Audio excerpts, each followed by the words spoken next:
வணக்கம். நடந்தது என்ன நிகழ்ச்சிக்கு உங்களை வரவேற்பதில் மகிழ்ச்சி அடைகிறோம். நீட்டிக்கப்பட்ட பொது தேர்தல் 2 தொகுதிகளிலும் ஒரு சட்டமன்ற உறுப்பினர் அகால மரணமடைந்ததால் இடைத்தேர்தலுமாக தஞ்சை, அரவக்குறிச்சி, திருப்பரங்குன்றம் 3 தொகுதிகளிலும் தேர்தல் நடைபெற்று அனைத்திந்திய அண்ணா திராவிட முன்னேற்றக் கழகம் அமோக வெற்றியை பெற்றிருக்கிறது. இந்த தேர்தல் பிரச்சாரம் துவங்கும் முன் எதிர்க்கட்சி தலைவர் என்னவெல்லாம் பேசினார். இந்த தேர்தல் நியாயமாக நடந்தால் திராவிட முன்னேற்றக் கழகம் வெற்றி பெறும் என்றார். தஞ்சை பகுதியில் போய் கடந்த காலத்தில் இவர்கள் செய்த தவறுகளையெல்லாம் மறைத்துவிட்டு ஏதோ டெல்டா பகுதி விவசாயிகளுக்கு இவர்கள்தான் பாதுகாவலர்களைப் போலெல்லாம் பேசினார்கள். ஆனால் இவர்களுக்கு 89 இடங்களை கொடுத்ததே தவறு. இவர்கள் நிராகரிக்கப்பட்டு விட்டார்கள். அனைத்திந்திய அண்ணா திராவிட முன்னேற்றக் கழகம்தான் தமிழக மக்களின் அமோக ஆதரவை பெற்றிருக்கிறது. அதிமுகவின் பொதுச் செயலாளரும் தமிழக முதல்வருமான அம்மா அவர்கள் சதா சர்வ காலமும் இந்த மக்களை பற்றியே சிந்தித்து தமிழகத்தை ஒரு 25 ஆண்டுகளுக்கு அஹெட் என்று சொல்வார்களே, அப்படி முன்னெடுத்து செல்லக்கூடிய பல திட்டங்களை நிறைவேற்றி இருக்கிறார்கள் என்பதை உணர்ந்தார்கள். தேர்தல் முடிந்தவுடன் திமுக தலைவர் பணநாயகம் வென்றது என்றார். எதிர்க்கட்சி தலைவரோ தேர்தல் கமிஷனருக்கும் அண்ணா திராவிட முன்னேற்றக் கழகத்திற்கும் கூட்டணி என்றார். அப்படியானால் இவர்கள் கூட்டணி வேட்பாளர் பாண்டிச்சேரியில் வெற்றி பெற்றிருக்கிறார்களே, பாண்டிச்சேரியில் இவர்களோடு அந்த தேர்தல் கமிஷனுக்கு கூட்டணி இருந்ததா என்ற கேள்வி மக்கள் முன்னால் எழுகிறது. தமிழகத்தில் தள்ளி வைக்கப்பட்ட பொது தேர்தலும் இடைத்தேர்தலும் நடந்து முடிந்திருக்கின்றன. மக்கள் அளித்த மகத்தான தீர்ப்பு பற்றி தான் இன்றைக்கு விவாதிக்க இருக்கிறோம். இது குறித்து நம்முடன் பேசுவதற்காக புதிய உழைப்பாளர் கட்சியின் நிறுவன தலைவர் திருவாரூர் காந்தி அவர்கள் வணக்கம். வணக்கம். மூத்த பத்திரிகையாளர் ஷியாம் அவர்கள் வணக்கம். அனைத்திந்திய அண்ணா திராவிட முன்னேற்றக் கழகத்தைச் சேர்ந்த அண்ணா தொழிற்சங்கத்தின் முன்னாள் பொதுச் செயலர் சங்கரதாஸ் அவர்கள் வணக்கம். இந்த திமுக தலைவர் கருணாநிதி பாணியிலேயே எதிர்க்கட்சி தலைவர் ஸ்டாலின் நடைபெறுவது இடைத்தேர்தல் அல்ல, எடைத்தேர்தல் என்றார். மக்கள் எப்படி எடை போட்டிருக்கிறார்கள்? ஸ்டாலின் அவர்கள் தமிழ்நாட்டில் உள்ள 3 தொகுதி மட்டுமல்ல, புதுவை தொகுதி எல்லா தொகுதிக்கும் போய் பிரச்சாரம் பண்ணார். அவருடைய தந்தையும் அறிக்கை கொடுத்துருக்கிறாரு. பணநாயகம் வெற்றி பெற்றிருக்கிறது, தொடர்ந்து பணநாயகம் வெற்றி பெற்றிருக்கிறது என்பதற்கு ஒரு உதாரணம் என்று. ஆனால் இது நிரந்தரமானது அல்ல, நீண்ட வெற்றி அல்ல என்பது போல் அவரும் அறிக்கை கொடுத்துருக்கிறார். அவங்க பத்திரிகையில் பார்த்திங்கன்னா அவர் முதல் பக்கத்தில் அறிக்கை கொடுப்பார், ரெண்டாவது அவங்க புள்ள அறிக்கை கொடுப்பாங்க. மற்ற எந்த கட்சியிலும் 2 அறிக்கை வராது, திமுகவில் தான் வரும். எடை போடுற தேர்தல்னு சொன்னார். அதுவும் பார்த்தா தஞ்சை பகுதியில் பத்திரிகைகளே சிலது நமக்கு ஒரு குறைஞ்ச மார்ஜின் வெற்றி மாண்புமிகு அம்மா அவர்களுக்கு என்பது போல கூட சித்தரித்தார்கள்.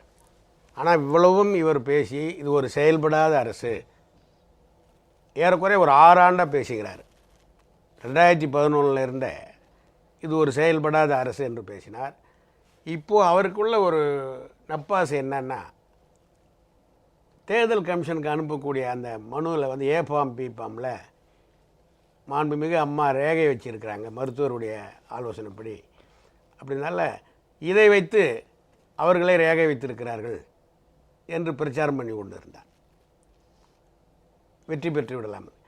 2 நாள் இருக்கும்போது புரட்சித் தலைவர் எப்படி திண்டுக்கல்லில் அங்கே இண்டிகேட்டு சிண்டிகேட் என்று இருக்கும்போது 2 நாள் இருக்கும்போது திண்டுக்கல் மாநகரத்துக்கு வரும்போது மக்களுடைய கடல் அலைகள் போல மக்கள் கூட்டத்தில் எப்படி அவருடைய வேன் நீந்தி கொண்டு வந்தது, அதுபோல் இந்த அறிக்கை சென்றது. மாண்புமிகு அம்மாருடைய வேண்டுகோள் அறிக்கை சென்றது.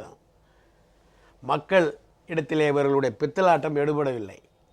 நான் உங்களோடு இருக்கிறேன், உங்களை தான் நினைத்து கொண்டிருக்கிறேன், என்றைக்கும் உங்களுக்காக பணியாற்றுவேன் என்று மாண்புமிகு அம்மா அவர்கள் கொடுத்த அறிக்கைக்கு பிறகு இன்றைக்கு அவர்களுடைய சதவீதம் பார்த்திங்கன்னா 1% ஊர் ஃபுல்லாக இன்னும் சொல்லிட்டு இருக்கிறாரு.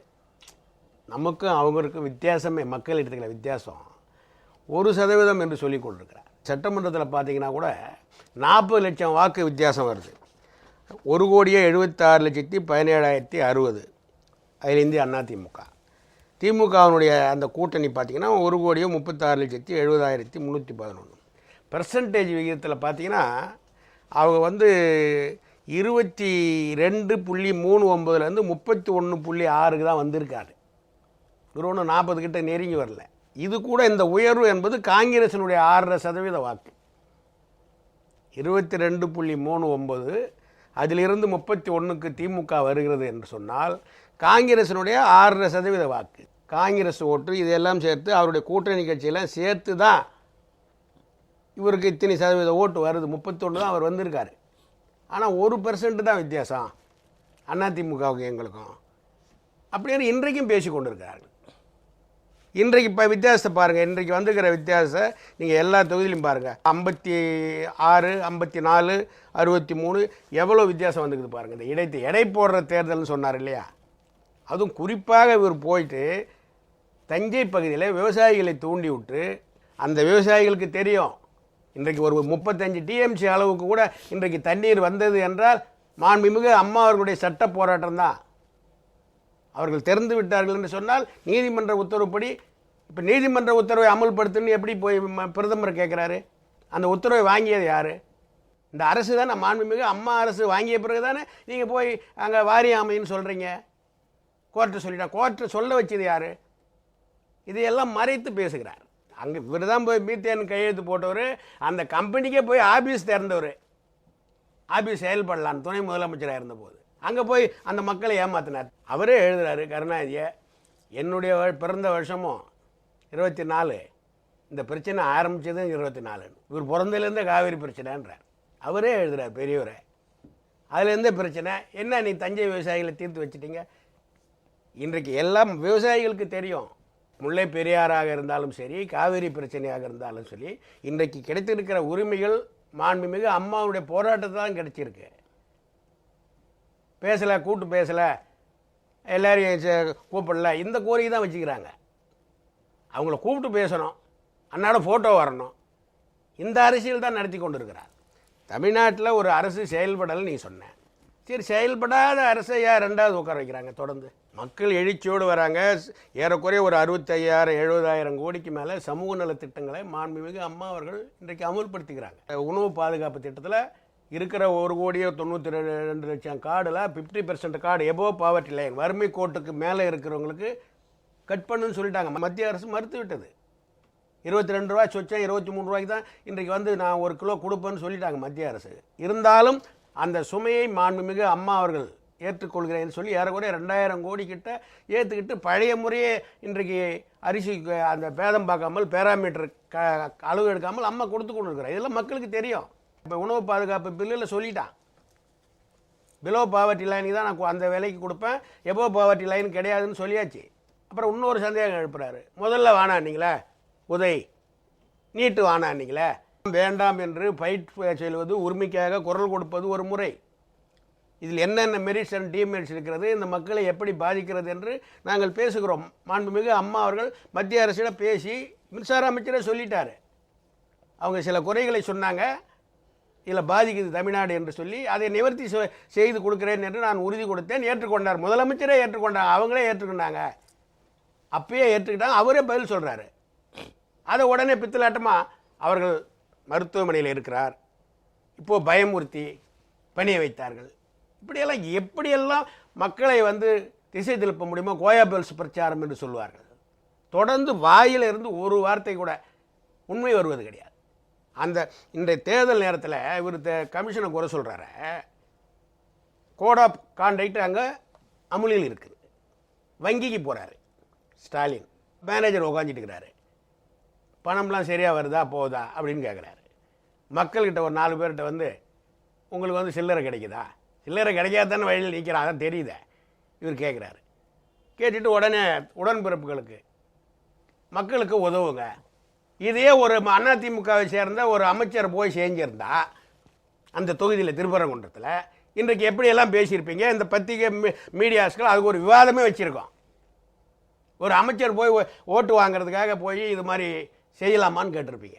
அதே மாதிரி புதுவையில் பாருங்கள், நாராயணசாமி 2 வீலரில் ஹெல்மெட்டே இல்லாமல் இவருக்காக ராஜினாமா பண்ணார்ல ஒருத்தர் ஜான்குமார், அவரும் ஹெல்மெட் போடல, இவரும் ஹெல்மெட் போடல. பூத்தா ஸ்கூட்டரில் போகிறாங்க. நீதி அரசர் கிருபாகரம் போட்ட உத்தரவு பாண்டிச்சேரிக்கு சேர்த்து தானே போட்டுக்கிறாரு ஹெல்மெட் போடணுன்னு. இவங்களுக்கு ஹெல்மெட் போடுறதுக்கு எக்ஸம்ஷன் கொடுத்துக்குதா பாண்டிச்சேரிக்கு? பூத்தா போகிறாரு டூ வீலர் வச்சுக்கிட்டு. நீங்கள் பத்திரிக்கையில் ஏடுகளில் பார்த்துருப்பீங்க. அவர் வண்டியை ஓட்டுறாரு, ராஜினாமா பண்ணவர் இவருக்கு, இவர் பின்னால் உட்காந்துக்கிட்டு பூத்தா போயிட்டுக்கிறாரு. ஆக சட்டத்தை மதிக்காதவர்கள், நீதிமன்றத்தை மதிக்காதவர்கள் தான் இன்றைக்கு பொறுப்பில் இருக்கிறாங்க. அதே மாதிரி இவங்களும் மதிக்கிறது கிடையாது. நாம் தான் நீதிமன்றத்தை மதிக்கிறோம். மாண்புமிகு அம்மா அவர்கள் நீதிமன்றத்தை மதிக்கிறார்கள். எத்தனையோ தடவை பேசியாச்சு, அது ஒன்றும் வேலைக்கு ஆகலை. மக்களுக்கு தண்ணீர் வேண்டும். இந்த அளவு கூட அவனுக்கு தண்ணி இல்லைன்னு சொல்கிறான். வாயை எடுத்தாலே கர்நாடக அரசு என்ன சொல்லுகிறேன், எங்களுக்கு குடிநீருக்கே தண்ணீர் இல்லை. விவசாயத்தை பற்றி பேசுவதே கிடையாது. குடிநீருக்கே தண்ணீர் இல்லை என்று சொன்ன ஒரு மாநிலத்திலிருந்து ஏறக்குறைய 35 டிஎம்சி கிட்ட தண்ணீர் வாங்கி தந்திருக்கிறார்கள். ஷியாம், நீங்கள் இந்த தேர்தலில் இடைத்தேர்தலா என்று ஸ்டாலின் கேட்டார். மக்கள் எப்படி எடை போட்டுள்ளார்கள்? நீங்கள் ஆரம்பத்திலே சொன்னது தான் சுதாங்கன். பெண்கள் அந்த அளவுக்கு அளப்பரிய ஆதரவை காட்டினார்கள் என்று சொன்னீர்கள். என்றும் நல்லவர்கள் எல்லோரும் உங்க பின்னால, நீங்க நினைச்சதெல்லாம் நடக்கும் உங்க கண்ணு முன்னால. இதுதான் இந்த இடைத்தேர்தலில் நடந்தது. சங்கரதாஸ் பேசும்போது அழகா சொன்னார், இந்த அண்ணா திராவிட முன்னேற்ற கழகம் என்கின்ற இந்த மகத்தான இயக்கத்தின் முதல் வெற்றி இடைத்தேர்தலில் தான், திண்டுக்கல் இடைத்தேர்தல். இந்த திண்டுக்கல்ல இடைத்தேர்தல் நடக்கும்போது நான் அங்கே மண்டல வேளாண்மை நிபுணராக ஒரு தனியார் நிறுவனத்தில் பணியாற்றிட்டு இருக்கேன். வாக்குச்சாவடிக்கு அருகாமையிலே நம்ம சின்னங்களை கொண்டு போகக்கூடாதுங்கிறது பொது விதி. ஆனால் நீங்கள் குறிப்பிட்ட அந்த பெண்கள் அந்த விதியை எப்படி புத்திசாலித்தனமாக கையாண்டார்கள் என்றால், இரட்டை இலையை பறித்து தலையிலே சொருகி கொண்டு போனார்கள். லட்சக்கணக்கான ஓட்டு வித்தியாசத்திலே மக்கள் திலகம் எம்ஜிஆர் அவர்கள் அதில் வெற்றி பெற்றார்கள். அதற்கு பிறகு நடந்த எல்லா இடைத்தேர்தல்களிலுமே ஆளுங்கட்சியாக திமுக இருக்கும்போது அடைந்த வெற்றி. ஆக இந்த இயக்கத்தின் அடி நாதம் என்பவர்களே பெண்கள் தான். சங்கரதாஸ் சொன்னது போல வங்கி வரிசைக்கு சென்று வாக்கு கேட்க நாம் போயிருந்தால் கொதித்து எழுந்திருப்பார்கள். எப்படி நீங்கள் இதை செய்திருக்கலாம் என்றெல்லாம் அம்பு கணைகளை விட்டு எரிந்திருப்பார்கள். ஆனால் வங்கி வரிசையில் நிற்பவர்களிடம் போய் வாக்கு கேட்டார்களே, அதனால் விளைந்தது என்ன? திருப்பரங்குன்றத்தில் 40,000 ஓட்டுக்கு மேலே வெற்றி வித்தியாசம். ஒரு மிகப்பெரிய நகர்ப்புற தொகுதி. இந்த இடைத்தேர்தலிலே முக்கியமாக நான் பார்ப்பது என்னவென்றால், மிக கிராமப்புற தொகுதி அரவக்குறிச்சி. ஒரு கிராமப்புறம் என்று சொல்ல முடியாது, நகர்ப்புறம் தான். ஆனாலும் அதை கிராமப்புறமாகத்தான் நாம் எடுத்துக்கொள்ள வேண்டும். அது தஞ்சாவூர். முற்றிலுமான நகர்ப்புற தொகுதி என்பது திருப்பரங்குன்றம், கிட்டத்தட்ட அது மதுரையே தான். இந்த 3 தொகுதிகளிலுமே அண்ணா திராவிட முன்னேற்ற கழகம் சந்தேகத்திற்கே இடமில்லாத வெற்றி வித்தியாசத்திலே ஜெயித்திருக்கிறது. அது மட்டுமல்ல, பற்றி எறியக்கூடிய காவிரி பிரச்சனையின் மையமாக இவர்கள் தஞ்சையை வைத்திருந்தார்கள். இடைத்தேர்தல் வரும் என்பது தெரிந்து தஞ்சாவூரிலே கண்டன உண்ணாவிரதம், தஞ்சாவூரிலே ஆர்ப்பாட்டம் என்றெல்லாம் போய்கொண்டிருந்தது. தஞ்சை என்று பற்றி எரிந்து கொண்டிருந்தது. ஆனாலும் கூட தஞ்சை வாழ் உழவர்கள், ஏரால் என் திசை வளர்க்கின்ற வேளாண் பெருமக்கள் காவிரி பிரச்சனையிலே முதலமைச்சர் அம்மா அவர்கள் எடுத்த நடவடிக்கை மிகவும் சரி என்று இந்த இடைத்தேர்தலிலே தீர்ப்பளித்திருக்கிறார்கள். என்ன சொன்னார்கள் இவர்கள்? காவிரி பிரச்சனையிலே அனைத்து கட்சி கூட்டம் கூட்ட அரசு மறுக்கிறது. காவிரி பிரச்சனையிலே சிறப்பு சட்டமன்ற கூட்டத்தை கூட்ட அரசு மறுக்கிறது. இந்த அரசுக்கு மக்கள் மீது அக்கறை இல்லை. இந்த அரசு தான் நினைப்பதுதான் சரி என்று நினைக்கிறது என்றெல்லாம் குற்றச்சாட்டுகள் வைத்த போது அம்மா அவர்கள் என்ன சொன்னார்கள் என்றால், ஒரே வழி சட்ட போராட்டம் தான். நீங்கள் மக்கள் எப்படி எடை போட்டிருக்கிறார்கள் சொல்றீங்க. நீங்கள் 3 தொகுதிக்கும் போனீங்க, அதிமுகவுக்காக பிரச்சாரம் செய்தீர்கள். நீங்கள் மக்கள் எப்படி எடை போட்டிருக்கிறார்கள் நீங்கள் பார்க்கிறீர்கள்? முதல் நாங்கள் தஞ்சை மாவட்டத்தை சேர்ந்ததுனால முதல்ல தஞ்சை தொகுதி தான் நாங்கள் போயிருந்தோம். தஞ்சை மாவட்டத்தில் ஒரு தேர்தல் வரப்போகுது அப்படின்னு தெரிஞ்சுக்கிட்டு தான் கிட்டத்தட்ட இப்போ 3 மாதமாக திமுகவினுடைய ஒட்டுமொத்த இதுவும் அங்கே தான் இருந்து வேலை பார்த்தாங்க. நீங்கள் பார்த்துருப்பீங்க, தேர்தல் அறிவிப்பதற்கு முன்பாகவே விவசாயிகளை தூண்டிவிட்டு இவர்கள் என்னமோ விவசாயிகளுடைய பாதுகாவலர்கள் போல் அங்கே இருந்து பிரச்சாரம்லாம், ஆர்ப்பாட்டம், விவசாயிகளுடைய உண்ணாவிரதம். இதில் சில விவசாய சங்கங்கள்லாம் இவங்க இந்த சியாம் சார் சொன்னது போல் மீத்தேன் திட்டத்திற்கு கையெழுத்து போட்டு அதை பாலைவனமாக்கி அந்த தொகுதியை இன்றைக்கி அது பாலைவனம் அம்மா இல்லைன்னா இன்றைக்கி அது பாலைவனமாகி அங்கே இவர் நிற்கிறதுக்கு தண்ணிக்கு இடம் இருந்திருக்காது. இன்னும் பிரச்சாரம் கூட பண்ணியிருக்க முடியாது. அங்கே மக்கள் இருந்தால் தானே பிரச்சாரம் பண்ண முடியும். இப்படி ஒரு திட்டத்தை கொண்டு வந்தவர்கள், ஆனால் இதை மாற்றி இவர்கள் என்னமோ விவசாயிகளுடைய பாதுகாவலர்கள் போல் 3 மாதமாக தொடர்ந்து இந்த தேர்தல் எப்படி அறிவித்து விட்டார்கள், அந்த தொகுதியாவது நம்ம கைப்பற்றி விடுவோம் என்றுதான் என்னென்னமோ செய்து போட்டார். ஆனால் நாங்கள் சென்ற இடமெல்லாம் மக்கள் தெளிவாக ஒரு இடத்துல போய் ஓட்டு கேட்டோம்னா நாங்கள் இரட்டை இலை சின்னத்திற்கு வாக்களிக்க தயாராகிவிட்டோம், நீங்கள் வந்து ஓட்டு கேட்க வேண்டிய அவசியம் இல்லை. நாங்கள் புரட்சித் தலைவி அம்மா அவர்கள் இந்த தஞ்சை டெல்டா பகுதியை எப்படி காப்பாற்றினார்கள் என்பது எங்களுக்கு நன்றாக தெரியும், விவசாயிகளுக்கும் தெரியும். இதை விட என்னவென்றால் நகர்ப்புற பகுதியில் இருக்கிறவர்களே சொல்கிறார்கள், இதில் விவசாயிகளுக்கு நன்றாக தெரியும் யார் இந்த தண்ணியை தமிழக முதல்வர் புரட்சித் தலைவி அம்மா அவர்கள் எப்படி சட்ட போராட்டத்தை உருவாக்கி மத்திய கட்சியில் இன்றைக்கு சட்டப்படியான நீரை நம்ம காவிரி டெல்டாவில் இப்போ இன்றைக்கு அனுபவித்து கொண்டிருக்கிறார்கள். கிராமத்தில் இருக்கிறவர்களை விட நகர பகுதியில் இருக்க சொல்லுகிறார்கள், இன்றைக்கு எங்கள் வீட்டு வழியாக இன்றைக்கு ஆற்று நீர் போகிறது என்றால் அது புரட்சித் தலைவி அம்மா அவர்களுடைய கடும் முயற்சியால் தான், வாக்கு கேட்கவே நீங்கள் வர வேண்டாம் என்று சொல்லுகிறார்கள். அரவக்குறிச்சி எடுத்துக்கொண்டீங்கன்னா இன்றைக்கு பார்த்தீங்கன்னா திமுக தலைவரை விட அதிக பணம் என்னிடம் இருக்கிறது என்று தேர்தல் கமிஷன் சொன்ன வேட்பாளர் தான் நாங்கள் திமுக நிற்கிறார். இப்போ பணநாயகமா ஜனநாயகமா என்று திமுக கேட்கிறதே, அப்படி பார்த்தா ஒரு ஏழை கேண்டிடேட் அங்கே நிற்க வைக்க வேண்டியதானே இவங்க. திமுக தன்னுடைய கட்சியினுடைய தலைவரை விட அதிக செல்வாக்கு உள்ளவன், அதிக பணம் பல படைத்தவன், அதிக தொழில் உள்ளவன் என்று தேர்தல் கமிஷனும் அவருடைய சொத்து மதிப்பை காமிக்கிறார், அவரை தான் வேட்பாளராக போடுகிறார். அப்படி என்றால் அந்த தொகுதிக்கு எத்தனை கோடி அவர் செலவு பண்ணியிருப்பார் என்பதை எண்ணி பார்க்க வேண்டும் மக்கள். நீங்கள் 77லிருந்து பார்த்தால் திருச்சி கரூர் அந்த பக்கம் திமுக தலைவர் பயணம் செய்கிறார் என்றாலே ஏசி பழனிசாமியின் அயல்நாட்டு காரில் தான் அவர் பயணம் செய்வார். அப்படிப்பட்ட ஒரு நபர் தான் நாங்கள் வேட்பாளர். ஏற்கனவே எம்எல்ஏ தான் கேசி பழனிசாமி திமுகவை சேர்ந்தவர். ஆனால் அனைத்து இந்திய அண்ணா திமுக வேட்பாளரை போட்டு மிகப்பெரிய தமிழ்நாட்டினுடைய மிகப்பெரிய கோடீஸ்வரனை தமிழக மக்கள் என்ன செஞ்சுருக்கிறாங்க. அவர் முன்னாடி ஜெயிச்சது கூட ஒரு 4000 ஓட்டு வித்தியாசம்லாம் ஜெயிச்சார். ஆனால் இப்பொழுது தோல்வி அடைந்தது எவ்வளோ வித்தியாசத்தில் திமுக தோல்வி அடைந்திருக்கிறது. நாம் 2-3 தொகுதியில் ஒரு தொகுதி திமுகவிடமிருந்து இப்பொழுது கைப்பற்றி இருக்கிறோம். நம்ம இவங்க சொல்கிறாங்க அந்த தேர்தல் முன்னாடியே நடந்திருந்தா, பொது தேர்தலோட நடந்திருந்தா நாங்கள் கைப்பற்றிருப்போம். எப்படி கைப்பற்ற முடியும்? 3 மாதத்தில் உங்களோட நிலைமை என்ன? 1% சங்கரதாஸ் அண்ணன் சொன்ன மாதிரி 1%ன்னு சொல்கிறீங்க. இன்றைக்கி சொல்லி என்ன எத்தனை சதவீதத்தில் வெற்றி பெற்றிருக்குன்னு சொல்லலாம், அதையும் மக்கள்கிட்ட சொல்லலாம். அது மக்கள் தானே ஓட்டு போட்டிருக்காங்க. திருப்பரங்குன்றத்தை எடுத்துக்கிட்டிங்கன்னா அது மட்டும்தான் இடைத்தேர்தல், இது ரெண்டும் தள்ளி வைக்கப்பட்ட தேர்தல். அந்த தேர்தலில் நம்மளுடைய வேட்பாளர் நாமினேஷன் கட்டிட்டு தேர்தல் பிரச்சாரத்தில் போயிட்டு இருக்கும்போது அவருக்கு உடம்பு சரியில்லாமல் போயிடுச்சு. அவர் மருத்துவமனையில் அனுமதி. வேட்பாளரே ஓட்டு கேட்க போகல. ஆனால் புரட்சித் தலைவி அம்மா அவர்களுடைய மக்கள் நல திட்டங்களுக்கும் அங்கே மக்கள் எவ்வளோ வாக்களிக்கிறாங்க? கிட்டத்தட்ட 25,000 ஓட்டில் அவர் ஜெயிக்கிறார் மருத்துவமனையில் இருந்துக்கிட்டே. அப்போ அம்மாவுடைய திட்டங்களை அங்கே இருக்கிற மக்கள்கள் தன்னகத்தை கொண்டு வந்திருக்காரு. இன்றைக்கி என்னன்னா அதையெல்லாம் தாண்டி இன்னைக்கு 40,000 ஓட்டுக்கு மேலே போயிட்டோம் லீடிங் வித்தியாசமே. இந்த மறுநாடியே திமுக எதிர்பார்க்கவே இல்லை, எப்படியாவது ஒரு கோல்மால் பண்ணி எதாவது பண்ணிட்டாங்க. இன்னொரு விஷயம் என்றால் இதில் சின்ன சின்ன கட்சிகள்லாம் அம்மாவால் அங்கீகரிக்கப்பட்ட கட்சி, அங்கீகாரம் கிடைத்த கட்சிகள்லாம் இந்த தேர்தலில் ஒரு 500 ஓட்டை கூட தாண்ட முடியல.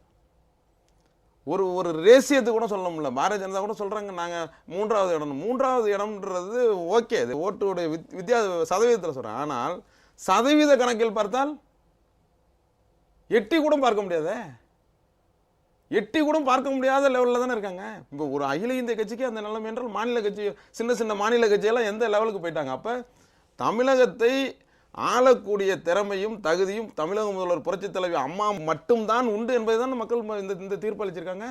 காவேரி பிரச்சனையில் அவர் துரோகம் செய்தார்கள், காவேரியை மீட்டெடுத்தார்கள் புரட்சித் தலைவி அம்மா அவர்கள். சிறு சிறு பிரச்சனைகளை ஒரு குடும்பத்தில் உப்பு முதற்கொண்டு வேணும் அப்படின்னு நினைச்ச ஒரு முதலமைச்சர் யாருன்னு பாருங்க. இந்தியாவிலேயே ஒரு மனிதனுக்கு உப்பு ஒரு அத்தியாவசியமானது. உப்பை ஒரு மனிதனுக்கு ஹைஜீனிக்காக கொடுக்கணும் அப்படின்னு நினைச்சது ஒரு அரசு ஏதாவது இருக்கா?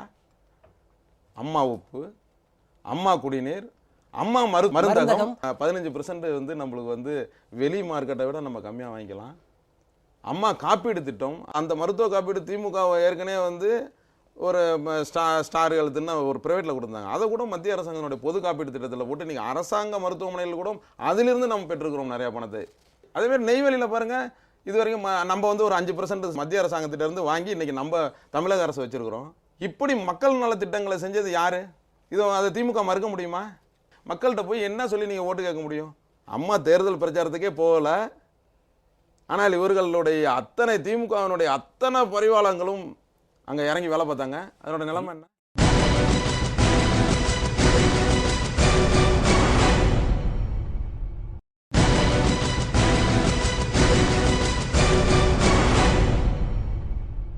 பணப்பட்டுவாடா விஷயத்தில் தேர்தல் கமிஷனால் முதலில் பிடிக்கப்பட்டவர் திமுக வேட்பாளர் அந்த டாக்டர் சரவணன் என்பவர். இன்னொன்று, திருப்பரங்குன்றத்தின் வரலாற்றை பார்த்தால் 11 தேர்தலாக அனைத்திந்திய அண்ணா திராவிட முன்னேற்ற கழகமோ அதன் கூட்டணி கட்சிகளோ தான் வெற்றி பெற்றிருக்கிறது. எப்பொழுது 72இல் புரட்சி தலைவர் அவர்கள் அதிமுகவை துவக்கினாரோ அவருடைய கோட்டை என்பதே மதுரையை சுற்றியுள்ளது தான். அதற்கு முதல் உதாரணம் தான் திண்டுக்கல். இப்படிப்பட்ட சூழலில்தான் ஒரு அமோகமான வித்தியாசத்தில் திருப்பரங்குன்றம் வேட்பாளரை அந்த மக்கள் வெற்றி பெறச் செய்திருக்கிறார்கள். தேர்தல் நியாயமாகவும் நேர்மையாகவும் நடைபெற்றால் திமுக வெற்றி பெறும். இது ஆரம்பத்திலே என்ன பண்ணிட்டார், ஒரு ஆன்டிசிபேட்டரி பெயில் வாங்கிட்டார். அவங்க 2 டிராஃப்ட் ரெடி பண்ணியிருப்பாங்க. ஸ்டாலினோட இந்த அறிக்கையை பற்றி நீங்கள் என்ன நினைக்கிறீங்க? அவங்க தந்தைகிட்ட இருந்து அவர் அதை கற்றுக்கிட்டு இருக்கிறாரு. அவர் எப்பயுமே தேர்தல் வந்தால் 2 கடிதம் ரெடி பண்ணுவார். வெற்றி பெற்றால் ஒரு கடிதம், தோல்வி அடைந்தால் ஒரு கடிதம் ரெடி பண்ணுவார் கருணாநிதி. வெற்றி பெற்றால் அண்ணா வழின்னுவார், தோல்வி அடைந்தால் பெரியார் வழின்னுவார். நான் ஆட்சியில் இருந்தால் தண்ணீரில் உள்ள பாசோரம், ஆட்சியில் இல்லை என்றால் வெளியில் உள்ள பாசோரம். இந்த பாசோரம்ன்றது அந்த சப்ஸ்டன்ஸ் எடுத்தாலே பற்றிக்கும். ஆமாம், அது ரொம்ப பாதுகாப்பாக லேபரேட்டரியில் தண்ணியில் வச்சுருப்பான் மனிதடி. அந்த பொட்டி திறக்கிற வரைக்கும் தேர்தல் கமிஷனை பாராட்டுவாங்க. இது மாதிரி ஒரு நிர்வாகமும் கிடையாது, சூப்பராக பண்ணுறாங்க. அங்கே பிடிச்சாங்க இங்கே பிடிச்சாங்க. நம்ம சொன்ன அதிகாரிலாம் மாற்றினாங்க டெல்லியில் போய். இவங்க சொன்ன அதிகாரிலாம் மாற்றினுங்கிறாங்க தேர்தல் கமிஷன். ஆமாம், எல்லாரையும் மாற்றுவாங்க, கடைசி வரைக்கும் பாராட்டுவாங்க. ஏன் அதையும் சொல்கிறேன், உள்ளாட்சி தேர்தலை பொறுத்த வரைக்கும் துரைமுருகன் சகலன் சந்திரசேகரன் அவரை போட்டுக்கிட்டாங்க தேர்தல் கமிஷனரை. அர்ஜென்ட்டுக்கு ஃபோன் பண்ணால் அவர் செல்லை ஆஃப் பண்ணிக்கின்னு பாத்ரூம் ஓடிடுறது.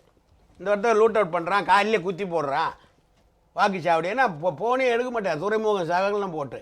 2006. ஆமாம், இவங்க இன்றைக்கி தேர்தல் ஜனநாயகத்தை பற்றி பேசுகிறாங்க. இவங்க தான் அது முதல்ல ஆரம்பித்து இதை குத்தி போடுறது, பூத்தை கேப்சர் பண்ணுறது, வாக்காளரை ஓட விடுறது பாட்டில் அடித்து, இவ்வளவும் இதை ஆரம்பித்து இந்த கல்ச்சரை ஆரம்பித்து வச்சதே திமுக தான். தேர்தல் கமிஷனை நாத்து வரைக்கும் பாராட்டுவாங்க. அதுக்கப்புறம் அவங்க கவுண்டர் பார்ட்டி ஆக்குவாங்க அது எண்ணி முடிஞ்சதும். தேர்தல் கமிஷனை இன்றைக்கி சார்ஜ் பண்ணுறாங்க. தேர்தல் கமிஷனுக்கு உள்ள அதிகாரம் என்ன, என்ஃபோர்ஸ்மெண்ட் பவர் என்ன, அதை வச்சு அது வரைக்கும் தான் அது பண்ண முடியும் தேர்தல் கமிஷனு. ஆனால் நாவலர் அவர்கள் தான் அடிக்கடி சொல்வார், பொன்மனச்செம்மல் புரட்சி தலைவர் அவர்களை மக்கள் பண்பால் குணத்தால் எடை போடுகிறார்கள், அருமை நண்பர் கருணாநிதி அவர்களை பணத்தால் எடை போடுகிறார்கள் கூட்டங்களில்.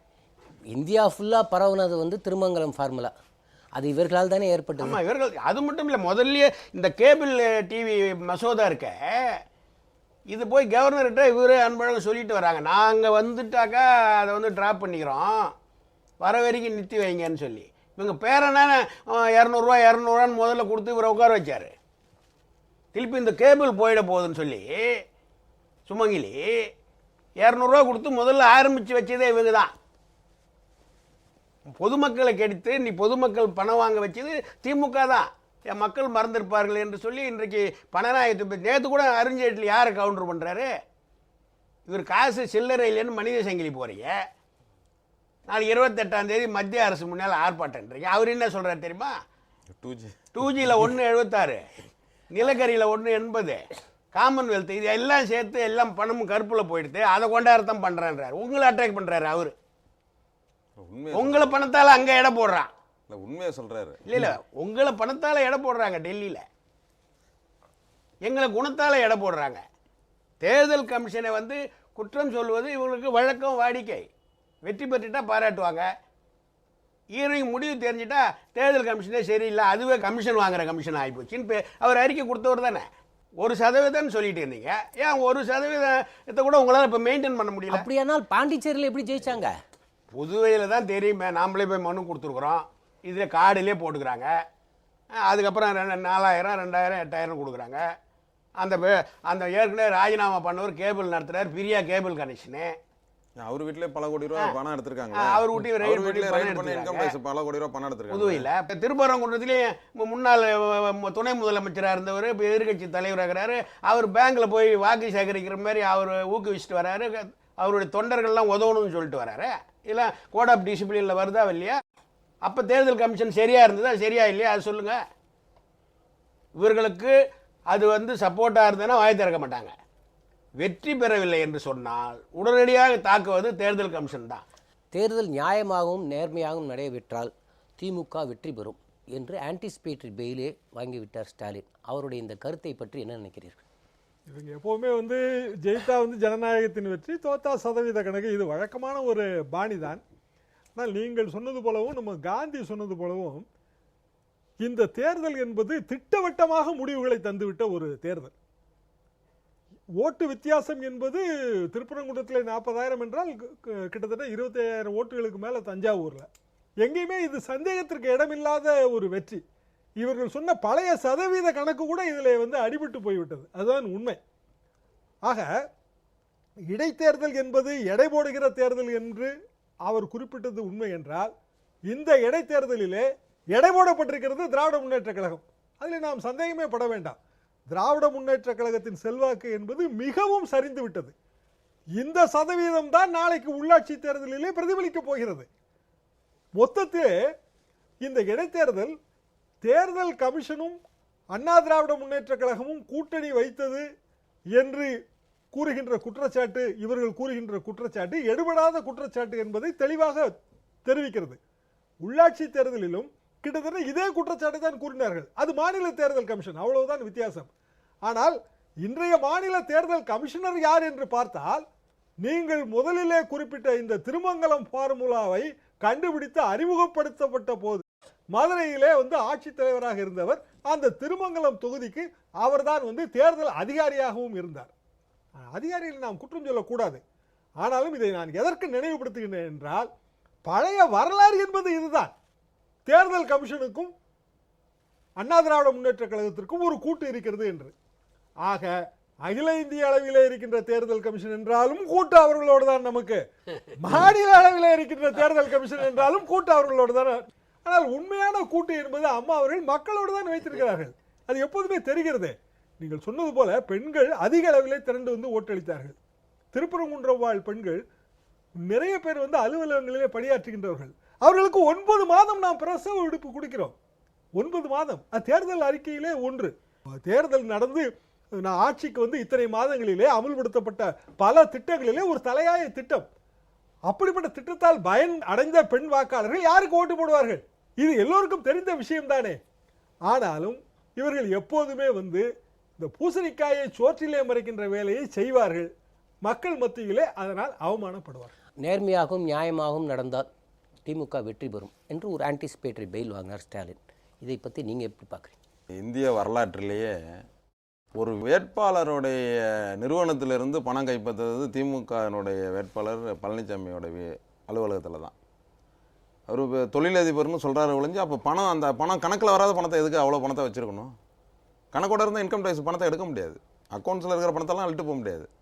அப்போ அவ்வளோ ஒரு பெரிய கோடிக்கணக்கான பணத்தை கணக்கில் இல்லாத பணத்தில் தேர்தல் நேரத்தில் வச்சுருந்தாருன்னா என்ன அர்த்தம்? ஒரு வேட்பாளரே அவருடைய அலுவலகத்தில் வச்சுருந்தாருன்னா என்ன அர்த்தம்? அது எங்கே போகுதுன்னு அர்த்தம். இப்போ அவரை தான் வேட்பாளராக இப்போன்னு நிப்பாட்டினாங்க. அதுக்கு தான் மக்கள் இப்போ ஒரு பாடம் கொடுத்துருக்காங்க. மிகப்பெரிய பண பரிமாற்றம் தமிழகத்தில் நடந்ததே திமுகவினுடைய பண பரிமாற்றம் தான். அதாவது பணம் யார்கிட்ட அதிகமாக இருக்குன்றது மக்களுக்கு தெரியும். 40,000க்கு மேலே ஓட்டு வித்தியாசத்தில் ஜெயிக்கிறாங்கன்னா சாதாரண விஷயமா? யாராவது ஒரு ஆளுங்கட்சிக்கு வந்து இவ்வளோ பெரிய ஒரு ஆதரவு எந்த மாநிலத்திலாவது இருந்திருக்கா? இது பாருங்கள், காங்கிரஸ் ஆளுகின்ற மாநிலத்தில் பாரதிய ஜனதா ஜெயிக்குது, பாரதிய ஜனதா ஆளுகின்ற மாநிலத்தில் காங்கிரஸ் ஜெயிக்குது. இங்கே ஆளுகின்ற மாநிலத்துக்கு யார் இருக்காங்களோ அவங்களுக்கு தானே மக்கள் வாக்களிக்கிறான். அங்கே மட்டும் தேர்தல் கமிஷன் இல்லையா? அங்கே பார்க்கலையா? தேர்தல் கமிஷனை சொல்கிறதுக்கான இவங்க முகாந்திரம் இருக்கா? அப்போனா நாராயணசாமி வெற்றி பெற்றதும் செல்லாது, ராஜினாமா பண்ணணும்னு சொல்ல வேண்டியதானே? இவர் தேர்தல் கமிஷனோட கூட்டணி வச்சுட்டு ஜெயிச்சிட்ட போல இருக்கு, நீங்க ராஜினாமா பண்ணணும்னு சொல்ல சொல்லுங்களா? நான் நாராயணசாமியை போய் பாண்டிச்சேரியில் என்னென்னமோ பண்ணி பார்த்தார்கள், எதுவுமே நடக்கலை. பெண்கள்கிட்ட ஓட்டு கேட்கும் போது திமுக பெண்கள் சொன்ன வார்த்தைகள் என்ன தெரியுமா உங்களுக்கு? நிறையா இது அதை இரட்டடிப்பு பண்ணிவிட்டார்கள். ஏன்னா அவர்கள்ட்ட மீடியா பலம் இருக்குது, பத்திரிகை பலம் இருக்குன்றதால பல விஷயங்களில் ஸ்டாலின் போன இடத்துலலாம் பெண்கள் சொன்னது, புரட்சி தலைவி அம்மா அவர்கள் எங்களுக்கே அதிகாரம் வேண்டும் என்ற அளவுக்கு 50% இடஒதுக்கீடை எங்களுக்கு உள்ளாட்சியில் வழங்கிய புரட்சி தலைவி அம்மா அவர்களுடைய வெற்றி சின்னமாம் இரட்டைகளுக்கு தான் வாக்களிப்புன்னு ஸ்டாலின்டே சொல்கிறாங்க. பெண்கள்லாம் மறுக்க முடியுமா? அவரால் இல்லைன்னு சொல்ல முடியுமா? இந்தியாவில் எந்த மாநிலத்தில் 50% பெண்களுக்கு இடஒதுக்கீடு உள்ளாட்சியில் எந்த மாநிலத்தில் இது வரைக்கும் இருக்குது? அதாவது சொன்னதை செய்வோம், செய்வதை சொல்லுவோம்னு சொல்லுவாங்க. யார்? திமுக. ஆனால் அம்மா அவர்கள் சொல்லாததை அத்தனையுமே செஞ்சுருக்காங்க. அம்மா உணவங்க சொன்னாங்களா வாக்குறுதியில்? அம்மா மருந்தகத்தை வாக்குறுதியில் சொன்னாங்களா? தமிழ்நாட்டினுடைய மைய பகுதியில் நடந்த இந்த தேர்தல் நேராக பாருங்கள், திருப்பரங்குன்றம் அரவக்குறிச்சி தஞ்சாவூர் நேர்கோட்டில் இருக்கும். தமிழ்நாட்டினுடைய நடுப்பகுதி ரெண்டும். இந்த நடுப்பகுதியில் என்ன மக்கள் வாக்களிச்சிருக்காங்க? அபரிமிதமான ஓட்டு வித்தியாசத்தில் அதிமுக ஜெயிக்க வச்சிருக்காங்கன்னா என்ன அர்த்தம்? அதுக்கு தமிழகம் முழுவதும் இதே நிலைமை தான் அனைத்து இந்திய அதிமுகவுக்கு நடக்க போகிறது என்பதை திமுகவுக்கு சொல்லிவிட்டார்கள். மீதி கட்சியெல்லாம் இப்போ நம்ம கணக்கில் சேர்த்துக்க வேணாம். அது வந்து இப்போ தெரிஞ்சு போச்சு. 100 ஓட்டு 50 ஓட்டு நம்மளை இப்போ பாருங்கள், திருப்பரங்குன்றத்தில் நம்ம வந்து போன ட்ரிப்பு தேமுதிகவுக்கிட்ட அந்த சீட்டை கொடுத்து நம்ம ஜெயிக்க வச்சோம். தேமுதிகவினுடைய ஓட்டு இன்னைக்கு என்ன? 1000 ஓட்டு. 1000 ஓட்டு வங்கியில் ஒருவரை நம்ம எம்எல்ஏ ஆக்கி அழகு பார்த்தோம். அந்த கட்சிக்கு ஒரு முரசு சின்னத்தை வாங்கி கொடுத்தோம். ஆனால் உதாசீனப்படுத்தினார்கள். இன்றைக்கு நடு ரோட்டில் நிற்கிறார்கள், 1000 ஓட்டு வாங்குகிறார்கள். அப்படி என்றால் அவர்கள் ஜெயிச்ச அத்தனை எம்எல்ஏ யாரால ஜெயிச்சிருக்காங்க? அப்ப இல்லை, அன்றைக்கே சொல்லப்பட்டது வந்து தேமுதிக எதிர்க்கட்சியாக இருக்கலாம், ஆனால் அது திமுகவை போல ஒரு எதிரி கட்சியாக செயல்பட முடியாது. ஏனென்றால் அது அதிமுகவின் ஆதரவினால் எதிர்க்கட்சி அந்தஸ்தை பெற்ற ஒரு கட்சி என்று தான் சொன்னார். 1% ஓட்டு வாங்கி கூட இல்லையா? 1000 ஓட்டு சுயேட்சையா அங்க அதிகமாக வாங்குறான். அதுதான் பெரியது. அந்த தொகுதியில் இவர்கள் ஓட்டை விட சுயேட்சை ஓட்டு அதிகம், நோட்டாவை விட கம்மி. அப்ப என்ன? அப்படிப்பட்ட ஒரு இயக்கத்துக்கு இன்னைக்கு அரசியல் அங்கீகரிக்கப்பட்ட கட்சி ஆக்குனது யாரு? புரட்சி தலைவர் அம்மா அவர்கள் தானே. எல்லா கட்சியும் எடுத்துங்க, மதிமுக எடுத்துங்க, பாமக எடுத்துங்க, ஏன் நம்மளுடைய அனைத்து இந்திய அண்ணா திமுகவையே சூழ்ச்சியால் பிரிக்கும் பொழுது அதையும் மீட்டெடுத்து ஒரே ஆண்டுகளில் திரும்பவும் இரட்டை இலை கொண்டு வந்த புரட்சி தலைவி அம்மா தானே கொண்டு வந்தாங்க. திமுகவில் மறுக்க முடியுமா? திமுகவுக்கு அது மாதிரி உதயசூரியன் போயிருந்துச்சுன்னா மீட்டு இருக்க முடியுமா? அப்படிப்பட்ட சூழ்நிலையில் இந்த தமிழகத்தினுடைய அரசியல் வரலாற்றில் உலகம் அழியும் வரை தமிழகம் என்று ஒரு வரலாறு எழுதினால் புரட்சி தலைவி அம்மா அவர்களுடைய சாதனைகளையும் அவர்கள் ஏற்படுத்தி கொடுத்த அரசியல் வாழ்வையும் பல பேர்களுக்கு யாராலையும் மறுக்க முடியாது. அதே போல் இன்றைக்கு இருக்கிற மிகப்பெரிய அகில இந்திய கட்சி கம்யூனிஸ்டுகளுக்கு கூட இன்னைக்கு பாராளுமன்றத்தினுடைய மேல் சபையில் உட்கார வச்சு அழகு பார்த்தவர் புரட்சி தலைவி அம்மா அவர்கள் தான். காந்தி சொல்ற மாதிரி 98 பாராளுமன்ற தேர்தலையே வந்து மதிமுக, பாமக, பிஜேபி எல்லாத்துக்கும் வந்து 5 சீட்டு. வாழப்பாடி ராமமூர்த்தி வந்து அப்போ ஒரு தமிழ்நாடு ராஜீவ் காங்கிரஸ் வச்சிருந்தாரு, அதுக்கு ஒரு சீட்டு. அவ்வளோ பேரையும் ஜெயிக்க வச்சுது. அப்போ வந்து யானை சின்னத்தை இழந்திருந்தாங்க பாட்டாளி மக்கள் கட்சி, மாம்பழ சின்னத்தை தக்க வச்சாங்க. அதே மாதிரி பம்பர சின்னத்தை தக்க வச்சாங்க மதிமுக. பிஜேபி நேஷனல் பார்ட்டி, ஆனால் தமிழ்நாட்டில் அவங்களுக்கு வாய்ஸே கிடையாது. 5 எம்பி தொகுதி ஒதுக்கி கொடுத்தாங்க. மத்திய அமைச்சராகவும் வச்சு அழகு பார்த்தாங்க, மத்திய அமைச்சராகவும் ஆக்குனாங்க. அதே ஒரு தொகுதி ஜெயிச்ச வாழப்பாடி ராமமூர்த்தியும் மத்திய அமைச்சர் கேபினெட்ல உட்கார வச்சு அழகு பார்த்தாங்க. அது மாதிரி இந்த தமிழ்நாட்டினுடைய அரசியல் வரலாற்றில் பல அரசியல் தலைவர்களுக்கு அரசியல் வாழ்வு அளித்தவரே தமிழக முதல்வர் புரட்சி தலைவி அம்மா அவர்கள் என்பதை எல்லாருக்கும் தெரியும். பல சாதனைகளை செய்ததனால்தான் அவருக்கு லேசாக உடல்நிலை சரியில்லை என்று சொன்னவுடன் கட்சிக்காரர்களை விட பல குடும்பத்தினர், நடுநிலைவாதிகள், எத்தனை பேருடைய பிரார்த்தனைகள், அன்றாட பிரார்த்தனைகள் நடந்து கொண்டிருக்கிறது. கட்சிக்காரர்கள் அல்ல, கட்சிக்கு அப்பாற்பட்ட குடும்பத்தினரின் பிரார்த்தனை. இது இங்கு மட்டுமல்ல, அயல் நாடுகளிலும் நடந்தது. அதனால் தான் அறிக்கை கொடுக்கும்போது நான் மறுபிறப்பு எடுத்துள்ளேன், உலகம் முழுவதும் உள்ள பல்லாயிரக்கணக்கான மக்களின் பிரார்த்தனையினால் நான் நலம் பெற்றிருக்கிறேன் என்று சொல்வதற்கு காரணம் அவர் மீது இருக்கிற அபாரமான நம்பிக்கை. ஆளும் கட்சியின் அதிகார பலம், பணபலம், தேர்தல் ஆணையத்துடன் கூட்டணி அமைத்து வெற்றி பெற்றிருக்கிறார்கள். இது ஸ்டாலினின் அடுத்த குற்றச்சாட்டு. இதை நீங்கள் எப்படி பார்க்கிறீர்கள்? நீங்கள் இந்த பணபலன்றதை நீங்கள் ஆர்கே நகர் எடுத்துங்க. அம்மா வந்து 2 தடவை போட்டிட்டு இருக்கிறாங்க. ஒரு இடைத்தேர்தலில் போட்டிட்டு இருக்கிறாங்க, பொது தேர்தலையும் போட்டு. எங்கேயாவது ஒரு வாக்காளருக்கு பணம் கொடுத்ததா ஒரு வழக்கு பதிவாகிதா சொல்லுங்கள்? கருணாநிதி தொகுதியில் கொடுத்துருக்காரு. அம்மா தொகுதியில் பணம் கொடுத்ததா சொல்லுங்கள்? யாருக்காவது ஒரு 100 ரூபா கொடுத்தோன்னு சொல்லுங்கள். பணமே யாருக்காவது நிறைய திட்டங்களை கொடுத்துருக்காங்க. அம்மா ஐடிஐ கொண்டாந்துக்கிறாங்க, பாலிடெக்னிக் கொண்டாந்துக்கிறாங்க, காலேஜ் கொண்டாந்துக்கிறாங்க, மேம்பாலங்கள் கொண்டாந்துக்கிறாங்க, எல்லாம் கொண்டாந்துக்கிறாங்க. திட்டங்கள் ஒன்றா மக்களுக்கு அம்மா கொடுத்துக்கிறாங்க ஒழிய ஒரு 10 பைசா கொடுத்து வாக்கு கேட்டது கிடையாது. இன்றைக்கு நிரூபிக்க சொல்லுங்கள் பார்ப்போம். ஆர்கே நகரில் அம்மா 2 தடவை வெற்றி பெற்றிருக்கிறாங்க. சென்ட்ரலாக ஒரு டிராஃப்ட் ரெடி பண்ணி வச்சுருக்கிறது. தோல்வி விட்டா இதை சொல்கிறது தான் கட்சிக்காரன் ஓடிடக்கூடாதுன்னு சொல்லி. ஏற்கனவே விஜயகாந்த் கட்சிக்காரனை கொஞ்சம் பேர் கொண்டாந்து வச்சுக்கிறாரு. அவன் வந்து எப்பவுமே வேவரிங் பாயிண்டில் இருப்பானுங்க. இங்கே வந்து பின்னுக்கு போகுதுன்னு வச்சுக்க, மேட்டூர் நீர்மட்டம் மாதிரி உடனே ஓடிவிட போகிறான்னு சொல்லி உடனே இதுக்கு ஒரு டிராஃப்ட் ரெடி பண்ணி வச்சுருப்பாங்க. பலம் கூடி இருக்கிறது பார்த்தாயா, குறைந்தி இருக்கிறது பார்த்தாயா, தோல்வி அடைஞ்சதை விட்டுருவாங்க. அவர்கள் வேட்பாளர் தேர்வே எப்படி நடக்கிறது? பணபலம், அதிகார பலம் என்று சொல்கிறார்களே. அதிமுகவை பொறுத்த வரையில் மாவட்ட செயலாளரின் சிபாரிசின் அடிப்படையில் முதல்வருக்கு தெரியும் எங்கே யாரை நிற்க வைக்க வேண்டும் என்பது தெரியும். எந்த விசாரணையும் கிடையாது. ஆனால் திமுகவில் வேட்பாளர் நேர்காணலில் இப்பொழுதெல்லாம் கேட்கப்படுகிற முதல் கேள்வி என்ன? எவ்வளோ செலவு பண்ணுவீங்க? உங்களால் எவ்வளோ செலவு பண்ண? இவர்களுக்கு அந்த பேச தகுதி இல்லை. நீங்கள் சொல்லுங்கள். இன்றைக்கி வந்து பெரிய புராணத்தில் நம்ம படிச்சிருக்கிறோம். அந்த அப்புஜி அடிகள் வீட்டில் போவார் திருநாவுக்கரசர். போகும்போது பார்த்தா உயிர் உள்ள குழந்தைகள் பிள்ளைகள் எல்லாமே நாவுக்கரசன் பேர் வச்சுருப்பான்.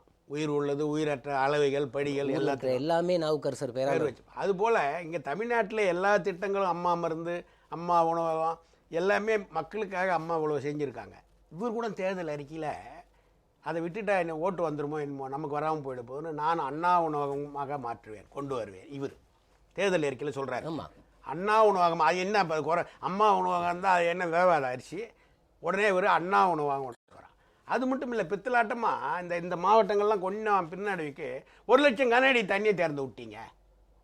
இதில் செம்பரம்பாக்கம் ஏரியில் தொடர்ந்து 1 மாதமாக 1 லட்சம் கனஅடி. அதனுடைய கொள்ளளவே அதனுடைய நீர் கடவு திறனே 60,000 கனஅடி தான் அந்த ஆற்றுல. இவருடைய தேர்தல் அறிக்கையில் இப்போ சொல்கிறாரு, திமுக தேர்தலில் என்ன சொல்கிறாரு தெரியுமா? அந்த ஸ்ரீபெரும்புதூர் தாலுக்காவில் 94 ஏரி இருக்குது.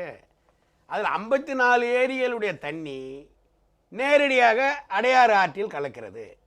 அதை தான் நீங்கள் கவனிக்கணும். அப்போ அது செம்பரம்பாக்கம் போகலை, அது ஏரிக்குள்ளேயே போகல சார், நேரடியாக கலக்கிறது இவரே ஒத்துக்கிறாரு. அதுதான் நாங்கள் சொல்லியிருந்தோம். அது பிரிச்சாய் வந்து கலக்குது, நாங்கள் எங்கொன்றும் தலைக்கலையா? அது 405 டிஎம்சி மழை பெய்யுது 1 மாதத்தில், அது பிரிச்சாய் வந்து கலக்குது. யாரும் அதை திறந்து விடலை. செம்பரம்பாக்கம் ஏரியை நாங்கள் 1 லட்சம் கனஅடி திறந்து விட்டு தான் விற்பத்திலாட்டம் பண்ணி இவரும் ஒரு பிள்ளையும் அறிக்கை விட்டுக்கிட்டு இருந்தாங்க. இவர் ஒரு அறிக்கை விட்டால் உடனே இளங்கோவன் விடுவார். அப்படியே சுற்றி வைசிஎஸ் சர்க்கிள் மாரி அவர் பி டீம்னு சொல்லியிருந்தார். அந்த பி டீம் நம்ம தான் அட்டாக் பண்ணிட்டு இருந்தாங்க, இவர் அட்டாக் பண்ணலை. அவங்களும் இதை அப்படியே அறிக்கை விடுவாங்க, திறந்து விட்டாங்க அப்படின்னு சொல்லி. இன்றைக்கி உண்மை என்ன? இவருடைய தேர்தல் அறிக்கையிலே சொல்கிறார் 54 ஏரி தண்ணி நேரடியாக ஆற்றுல கலக்குதுன்னு. நேரடியாக ஆற்றுல கலக்கிறத எப்படி திறந்து விட முடியும்? செம்பரம்பாக்கம் ஏரி திறந்துட்டீங்க 1 லட்சம் கனஅடி அப்படின்னு சொல்லி கொண்டு இருந்தார். ஆக இன்றைக்கு வந்து இருக்கிற நலத்திட்டங்கள், இன்றைக்கி மத்திய அரசு தேசிய கிராமப்புற குடிநீர் திட்டத்தை நிறுத்திக்கிட்டான். தேசிய கிராமப்புற வாழ்வார திட்டத்தை நிறுத்திக்கிட்டான். மலைவாழ் மேம்பட்டு மக்களுடைய திட்டத்தை நிறுத்திக்கிட்டாங்க. மேற்கு மலை தொடர்ச்சி மேம்பாட்டு திட்டத்தை ஒரு 8 திட்டத்தை நிறுத்திக்கிறாங்க.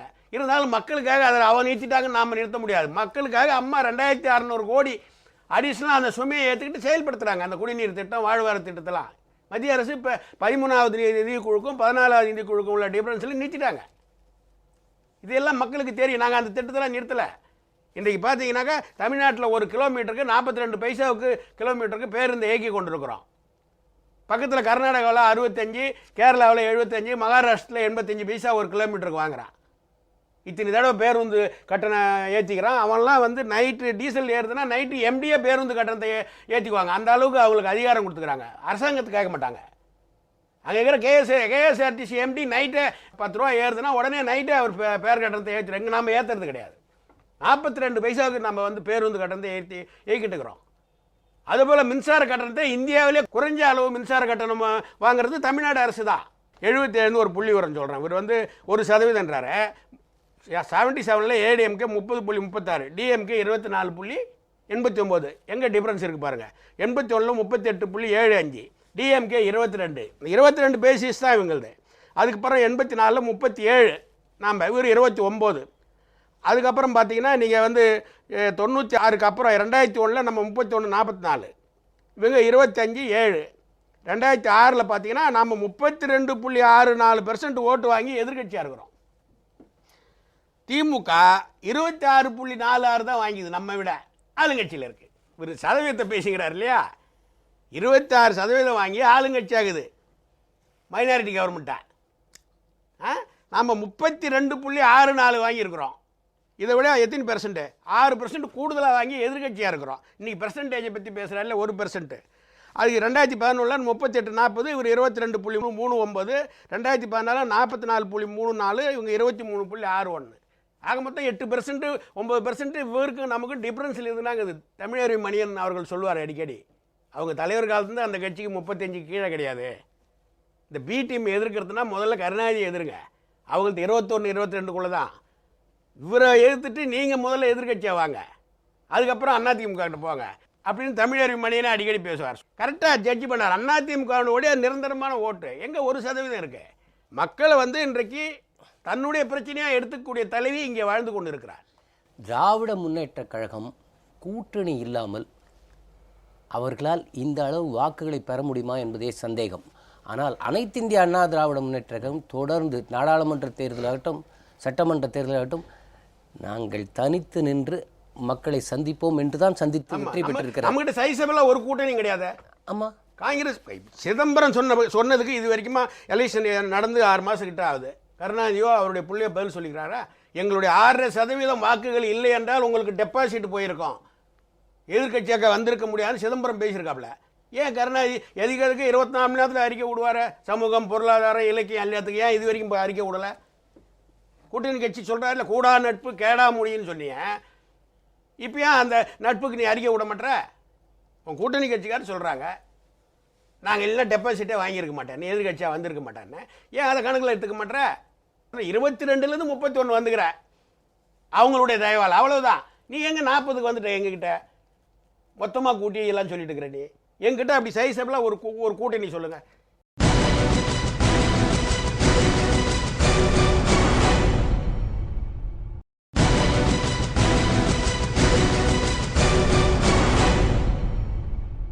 அதிகார பலம், பணபலம், தேர்தல் ஆணையத்துடன் கூட்டணி, ஸ்டாலினுடைய இந்த அறிக்கையோட சேர்த்து இந்த விஷயத்தை நீங்கள் எப்படி பார்க்குறீங்க? நீங்கள் ஏற்கனவே சொன்னது மாதிரி 2 தேர்தல் வந்து இதில் வந்து ஏற்கனவே நடக்க வேண்டிய தேர்தல்கள். இந்த தேர்தல்களிலே ஏற்கனவே வந்து விருப்ப மனு வாங்கி வேட்பாளர்களை வந்து நாம் தேர்ந்தெடுத்து வைத்திருக்கிறோம். அவர்களே தான் திருப்பியும் அண்ணா திராவிட முன்னேற்ற கழகத்தின் சார்பில் வேட்பாளர்களாக நிறுத்தப்படுகிறார்கள். வேறு நேர்காணல் கிடையாது, வேறு புதுதாக நாம் கேட்பாளர்களை நாம் தேர்ந்தெடுக்கவில்லை. ஆனால் திமுகவிலே அதற்கும் வந்து ஒரு விருப்ப மனு கட்டணம் வாங்கி அதற்கும் வந்து ஆட்களை எல்லாம் கூப்பிட்டு பழையபடி பழைய ஆட்களையே நிறுத்தினார்கள். பிரச்சனை என்ன வந்தது என்றால் தேர்தல் கமிஷன் வந்து ஏற்கனவே இந்த தேர்தல்களை ஒரு காரணத்தை சொல்லி தள்ளி வைத்தது. அதே வேட்பாளர்களை திருப்பி நிற்க வைக்கப்பட்டிருக்கிறார்கள். இதை ஒரு பிரச்சனையாக கிளப்பினார்கள். தேர்தல் கமிஷனின் ஆணையை படித்து பார்த்தால் இதை புரிந்து கொள்ளலாம். அந்த ஆணை என்பது டினோவா ஆணை என்று அவர் தெளிவாக குறிப்பிட்டிருக்கிறார்கள். டினோவா ஆணை என்றால் ஆணை பிறப்பிக்கப்பட்டதோடு சரி, அதை நாம் மறு உதாரணத்திற்கு காட்ட முடியாது. Which wipes the slate clean, அதுதான் அதோட அர்த்தம். கரும்பலகை சுத்தமாக அழிக்கப்பட்டு விட்டது, மீண்டும் முதலிலிருந்து புதிதாக தொடங்குகிறோம். நாம் வந்து என்ன செய்தோம்? இந்த ஆணையை சரியாக புரிந்து கொண்டு பழைய வேட்பாளர்களை அப்படியே நிறுத்திவிட்டோம். அவர்களும் அப்படித்தான் நிறுத்தினார்கள். ஆனால் இடையிலே ஒரு குழப்பத்தை ஏற்படுத்தி மீண்டும் ஒரு முறை விருப்ப மனுவெல்லாம் வாங்கி செய்தார்கள். ஆக மொத்தத்திலே தள்ளி வைக்கப்பட்ட தேர்தல்களிலே பழைய வேட்பாளர்களை தான் நிற்கிறார்கள் இருவரும் திராவிட கட்சிகளின் சார்பிலே. ஆனால் காந்தி குறிப்பிட்டது போல தோற்றவர் முன்பு 4000 ஓட்டு வித்தியாசத்திலே தோற்றார். அவர் இப்போது வெற்றி பெறுகிறார். எவ்வளவு ஓட்டு வித்தியாசத்திலே? மகத்தான ஓட்டு வித்தியாசத்திலே. அப்படி என்றால் எதை காட்டுகிறது இது? இடையிலே ஏற்பட்ட அந்த ஷிஃப்ட் டுவர்ட்ஸ் ஏடிஎம்கேங்கிற அந்த ஷிஃப்ட் ரொம்ப கூடி இருக்கு. ஸ்விங் வந்து ரொம்ப கூடி இருக்கு. அப்போ இந்த ஸ்விங் வந்து எதனால கூடுது? ஆட்சிக்கு வந்து 2016 ஆட்சிக்கு வந்து 6 மாதங்களில் கடகடவென்று அறிவிக்கப்பட்ட மக்கள் நல திட்டங்கள் அம்மா அவர்கள் அதை மிக வேகமாக நிறைவேற்றிய பாங்கு. இது வந்து இந்த 6 மாதத்தில் வாக்காளர்களின் கவனத்தை பெருமளவு ஈர்த்திருக்கிறது. உதாரணமாக எங்கள் தஞ்சை மாவட்டத்தை எடுத்துக்கொண்டால் பல பேருக்கு மின் கட்டணமே வரவில்லை, மின் கட்டணமே கிடையாது. நாம் ஏற்கனவே கொடுத்த இந்த 100 யூனிட் அந்த தள்ளுபடியிலேயே மின்சார கட்டணம் என்று வருகிற பில் 0 என்று வருகிறது, 0 என்று போட்டு வருகிறது. அந்த பவுண்டரியில போயிடுது. அவர் வாழ்க்கையிலே இதை சந்தித்தே இல்லாத ஒரு விஷயம். அதாவது ஒரு அரசாங்கத்திலிருந்து வருகின்ற கட்டணம் என்பது அதிகமாக வந்து விட்டது என்று போய் சண்டை போட்டுக் கொண்டு நிற்பார்கள்.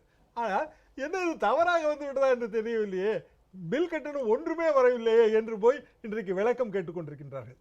இது போக இவ்வளவு தூரம் இந்த தேர்தலிலே பிரச்சனையாக எது வந்தது என்றால் சில்லறை தட்டுப்பாடு. நம் அனைவருக்குமே தெரிந்த விஷயம்தான். ரூபாய் நோட்டு உயர் நோட்டு மதிப்பை ஒழித்தவுடன் ஏற்பட்ட பிரச்சனை என்பது சுற்றி சுழன்று ஒரு பெரிய சூறாவளியாக அடித்தது இந்த இடைத்தேர்தலிலே. ஆனால் மக்கள் அந்த சூறாவளிக்கு கூட கவலைப்படாமல் அண்ணா திராவிட முன்னேற்ற கழகத்திற்கு, அம்மா அவர்களுக்கு இவ்வளவு பெரிய வாக்கு வித்தியாசத்தை தந்திருக்கிறார்கள். இதிலிருந்து என்ன தெரிய வருகிறது? என்றைக்குமே பணம் கொடுத்து அதிமுக ஓட்டு வாங்கியதே கிடையாது. காந்தி, நீங்கள் எப்படி பார்க்குறீங்க? அதிகார பலம், பணபலம், தேர்தல் ஆணையருடன் கூட்டணி, அதற்கு கிடைத்த வெற்றின்னு சொல்கிறார். இப்போ இது அனைத்து தொழிற்சாலைகளும் சரி, வீட்லேயும் சரி, எங்கேயுமே கரண்டே இல்லாத சூழ்நிலையில் தமிழகத்தில் விட்டுட்டு தான் அவங்க வெளில போனாங்க. அப்போ தான் நம்ம வெற்றி பெற்று வரோம். வெற்றி பெற்று வரும்போது அவர்கள் சொன்னது, இந்த மின் பிரச்சனையை இவர்களால் தீர்க்கவே முடியாதுன்னு சொன்னார் திமுக தலைவர். மின் பிரச்சனை தீர்க்கவே முடியாது தமிழ்நாட்டில், வாய்ப்பே கிடையாது அப்படின்னு. ஆனால் புரட்சித் தலைவி அம்மா அவர்கள் முதலமைச்சராக வந்து அமர்ந்தவுடன், இன்றைக்கு நினச்சி பாருங்கள், கிட்டத்தட்ட 6 ஆண்டுகளாக எங்கேயாவது மின் தட்டுப்பாடு, ஒரு இடத்துல மின்சாரம் இல்லைன்னு நீங்கள் யாராவது திமுகவால் சொல்ல முடியுமா? நினச்சி பாருங்கள். அது மட்டும் இல்லாத மின்சாரம், நான் எத்தனை ஆயிரக்கணக்கான ரூபா கூட பணம் கட்டுறேன், எனக்கு மின்சாரம் கொடு அப்படின்னு தமிழ்நாடு மக்கள் ஏங்கிக்கிட்டு இருந்த திமுக ஆட்சி போய் அதிமுக ஆட்சி வந்த பிறகு சியாம் சார் சொன்னது போல் 100 யூனிட் மின்சாரம் இலவசமாக கொடுக்கப்பட்டதனுடைய விளைவாக 1 கோடி தமிழர்கள் இன்றைக்கு அது பயன்பெறுகிறார்கள். அதாவது ஆட்சியில் வந்து உட்கார்ந்த உடனே உடனடி உத்தரவு, அந்த உத்தரவு அடுத்த மாசமே, அதாவது உத்தரவுகளை சொன்னதை செய்வோம் செய்வதை சொல்லுவோம்னு சொல்றாரு கருணாநிதி. ஆனால் 2 ஏக்கர் நிலம் தரேன்னு சொல்லி தானே ஜெயிச்சாரு. எல்லா விவசாயிகளுக்கும் 2 ஏக்கர் நிலம் திமுக ஆட்சியில் தரப்படும் சொன்னார். உண்மையா இல்லையா? அது செஞ்சார் அவர். இதுதான் சொன்னதை செய்வோம். ஆனால் அம்மா அவர்கள் சொல்லாததையும் செய்தார்கள். இதுவரைக்கும் உலக வரலாற்றிலே இலவசங்கள் கூட சொல்லி அந்த மக்களை கொச்சப்படுத்தக்கூடாதுன்னு நினைத்த முதலமைச்சர் எங்க இருக்காங்க? நான் கொடுக்கிற திட்டங்கள் உனக்கு இலவசம் என்ற பேரே வரக்கூடாது. விலையில்லாத மின்சாரம், விலையில்லாத பேருந்து பயணம், விலையில்லாத அரிசி யார் செய்வா? இன்னைக்கு இவ்வளோ பெரிய பொருளாதார நெருக்கடி, அன்றைக்கு மழையெல்லாம் பெஞ்சு இன்னைக்கு வெள்ளத்தில் தமிழ்நாடே தத்தளிக்கும் போதும் அம்மா அவர்களுடைய புரட்சித் தலைவி அம்மா அவர்களுடைய திட்டம் தானே காப்பாற்றுனுச்சு. இன்னைக்கு சியாம் சார் சொன்னது மாதிரி சாதாரண விவசாயிகளும் இபி பில்லே கட்டுறது கிடையாது. அப்புறம் எப்படி திமுகவுக்கு ஓட்டு போடுவாங்க அவங்க? வாய்ப்பே இல்லை. இப்போ நான் அந்த திட்டத்தை அனுபவிக்கும் போது நான் அனுபவிப்பவர்களுக்கு தான் வாக்களிப்பேன். நான் திமுகவை சேர்ந்த நபர்கள் கூட என்னை எங்கே ஓட்டு போடுவான்? திமுக வேட்டி கட்டியிருப்பான். ஆனால் ஓட்டு போடும்போது என் வீட்டுக்கு மின்சார கட்டணமே கட்டாத ஒரு நிகழ்ச்சி இருக்கிறது என்பது அதிமுக தானே போய் ஓட்டு போடுவான். இதானே குடும்பங்களுக்கு எலக்ட்ரிசிட்டி பில் கிடையாது. திமுக குடும்பத்தை சேர்ந்த பெண்கள் யாருக்கு போய் ஓட்டு போடுவாங்க? எங்கள் வீட்டில் இது வரைக்கும் சுதந்திரம் வாங்கினதுலேருந்து பில்லே கட்டாததை நாங்கள் பார்த்துக்காம இருந்த ஒரு குடும்பம், அந்த மாதிரி ஒரு இபி பில் இருக்குன்றதே 3 மாதம் மறந்துட்டாங்களே. அது இந்த அரசு தானே செய்யுது, மக்களுக்கு செய்கிறது நன்மை இல்லையா? இன்னைக்கு விலையில்லாத அரிசி இல்லைன்னா இவ்வளோ பெரிய இந்த சில்லறை தட்பாட்டில் என்ன இருக்கும்? நாடு சுண்ணாம்பா இருப்பாங்க. நாடு என்ன இருக்கும் நினைச்சு பாருங்க. எப்போ இந்த பருப்பு விலை 300 ரூபா கிலோ போகும்போதெல்லாம் என்ன செஞ்சோம்? நம்ம பொது விநியோக திட்டத்தில் தமிழ்நாடு அரசு மாதிரி இந்தியாவில் எந்த மாநிலம் செஞ்சிச்சு? எந்த மாநிலம் செஞ்சிச்சு? நம்ம தானே செஞ்சோம். அதற்கு மக்கள் எப்படி என்ன செய்வாங்க? அதனுடைய மக்கள் அனுபவித்ததனுடைய பலனை அவங்க உடனே அறுவடை பண்ணி அனைத்து இந்த அதிமுக தானே கொடுப்பாங்க. இன்னைக்கு திமுகவினுடைய ஒரு முதன்மை செயலாளர்னு ஒருத்தர் துரைமுருகன் சொல்லி நிறைய பேசிட்டு இருக்கிறாரு. அவர் சட்ட அமைச்சராக இருக்கும்போது அரசு நிலத்தை எப்படி அவர் பேரில் மாற்றி அதை திரும்பவும் அரசிடம் ஒப்படைத்தார் என்ற உண்மை எங்களுக்கு தெரியும். திமுக அதை பேசிட்டு இருந்துச்சுன்னா அதில் நடந்த மிகப்பெரிய ஊழல் இன்னும் வெளில வராமல் இருக்கு. அந்த ஊழலை மிகப்பெரிய அளவில் வெளில கொண்டு வருவோம். அது என்ன ஊழல்? அது சட்ட அமைச்சராக இருக்கிறார். சட்ட அமைச்சராக இருந்து கொண்டே நம்மளுடைய தமிழ்நாட்டு அரசுக்கு சொந்தமான ஒரு சில நிறுவனங்களுக்கு சொந்தமான இடத்தை பதிவு செய்திருக்கிறார். பதிவு செய்யப்பட்ட பிறகு அவருக்கு ஒரு இலாக்கா மாற்றம் அப்பொழுது நடந்துச்சு, தெரிஞ்சிருக்கும் உங்களுக்கு. அந்த மாற்றம் அதனால தான் நடந்தது. அப்படி என்றால் எங்களுக்கும் சேர்த்து இல்லை, நீங்கள் அதை வாங்கி கொடுத்துருக்கணும் அப்படின்ற கோபத்தில் திமுக தலைமை அவருடைய பதவியை குறைத்தது, சில இலாக்காக்களை பிடுங்கியது. இதை பற்றியெல்லாம் திமுக நேரடியாக விவாதம் நடத்த முடியுமா? ஊழலை பற்றி பேசுகிறார்கள். இது சம்பந்தமாக திமுக, நான் இப்பொழுது சொல்லுகிறேன், திமுக இது சம்பந்தமாக நேரடியாக விவாதம் நடத்த துரைமுருகன் தயாராக இருப்பாரா? இப்படி ஊழல் செய்தவர்கள்லாம் பக்கத்தில் வச்சுக்கிட்டு இவங்க ஊழலை பற்றி பேசுகிறாங்க, பணம் கொடுக்கறத பற்றி பேசுகிறாங்க. மக்கள் நல திட்டத்தை யார் கொடுக்குறா, யார் கொடுக்கல, யார் பொய் சொல்கிறா, இலங்கை தமிழர்களை அந்த அளவுக்கு கொத்து கொத்தா கொல்லும் போது யார் 2Gயில் அன்னைக்கு கொள்ளையடித்தது யார்? மக்கள் கொத்து கொத்தா கொண்டுட்டு இருக்கும் போது 5 இடைத்தேர்தலையும் பணத்தை முதல் வெளியிலிட்டு திருமங்கலம் ஃபார்மாலா கொண்டு வந்தது யார் அப்படின்றத மக்களுக்கு தெரியாதா? இடைத்தேர்தலில் வந்து அதிமுக திமுக ரெண்டுமே வெற்றி பெற்றிருந்திருக்கு கடந்த காலங்களில். ஆனால் 2011 சட்டமன்ற தேர்தல் 2011 உள்ளாட்சி தேர்தல், 2013 பாராளுமன்ற தேர்தல், 2016 சட்டமன்ற தேர்தல் என்று அதிமுக தொடர்ந்து வெற்றி பெற்று வந்துள்ளது. 2011 அதிமுகவின் இந்த தொடர் வெற்றிகளை நீங்கள் எப்படி பார்க்குறீங்க சார்? நீங்கள் என்ன பாருங்கள், தொடர் வெற்றி அந்த சட்டமன்றத்தில் கூட சில கட்சிகள், நம்ம கூட புரட்சித் தலைவர் கூட 2வது முறையாக முதலமைச்சராக தொடர்ந்து கண்டினியூ வந்துட்டு இருந்திருக்கிறாரு. ஆனால் இதில் பாருங்கள், ஒரு ஆட்சி நடந்துக்கிட்டு இருக்கும்போது 4 ஆண்டுகள் கழித்து ஒரு பாராளுமன்ற தேர்தல் வருது. உள்ளாட்சி கூட ஒரு 6 மாதம் 1 வருஷத்தில் வந்துருச்சு. அதில் நம்ம எல்லா இடத்துலையும் வெற்றி பெற்றோம். யாருடைய கூட்டணியும் கிடையாது. ஏன்னா நம்ம ஒரு கூட்டணியை வச்சு ஒருத்தங்களை எதிர்க்கட்சி தலைவராகிட்டோம், அதோட பலனை அனுபவிச்சிருந்தாலும் நம்ம தனியாக நிற்போம், மக்கள் நம்மளுக்கு வாக்களிக்கணும், நம்ம செய்த திட்டங்களை சொல்லுவோம். அப்போ நம்ம கரண்ட் பிரச்சனை, அந்த 6 மாதத்தில் கரண்ட் பிரச்சனை தமிழகத்தில் முழுமையாக தீர்த்து விட்டோம். ஒரு இடத்துல கூட கரண்ட் பிரச்சனை இல்லை. அதுக்கு மக்கள் கொடுத்த அங்கீகாரம் தான் அந்த தேர்தல் வெற்றி.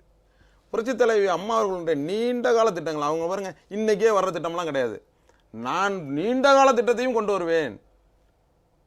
இங்கே வீராணத்துலேருந்து இப்போ இன்றைக்கி தண்ணி இங்கே மெட்ராஸ் கொண்டு வருமானு வரலாற்றில் யாரும் நினச்சிருக்க முடியாது. கொண்டு வந்துட்டாங்களா இல்லையா?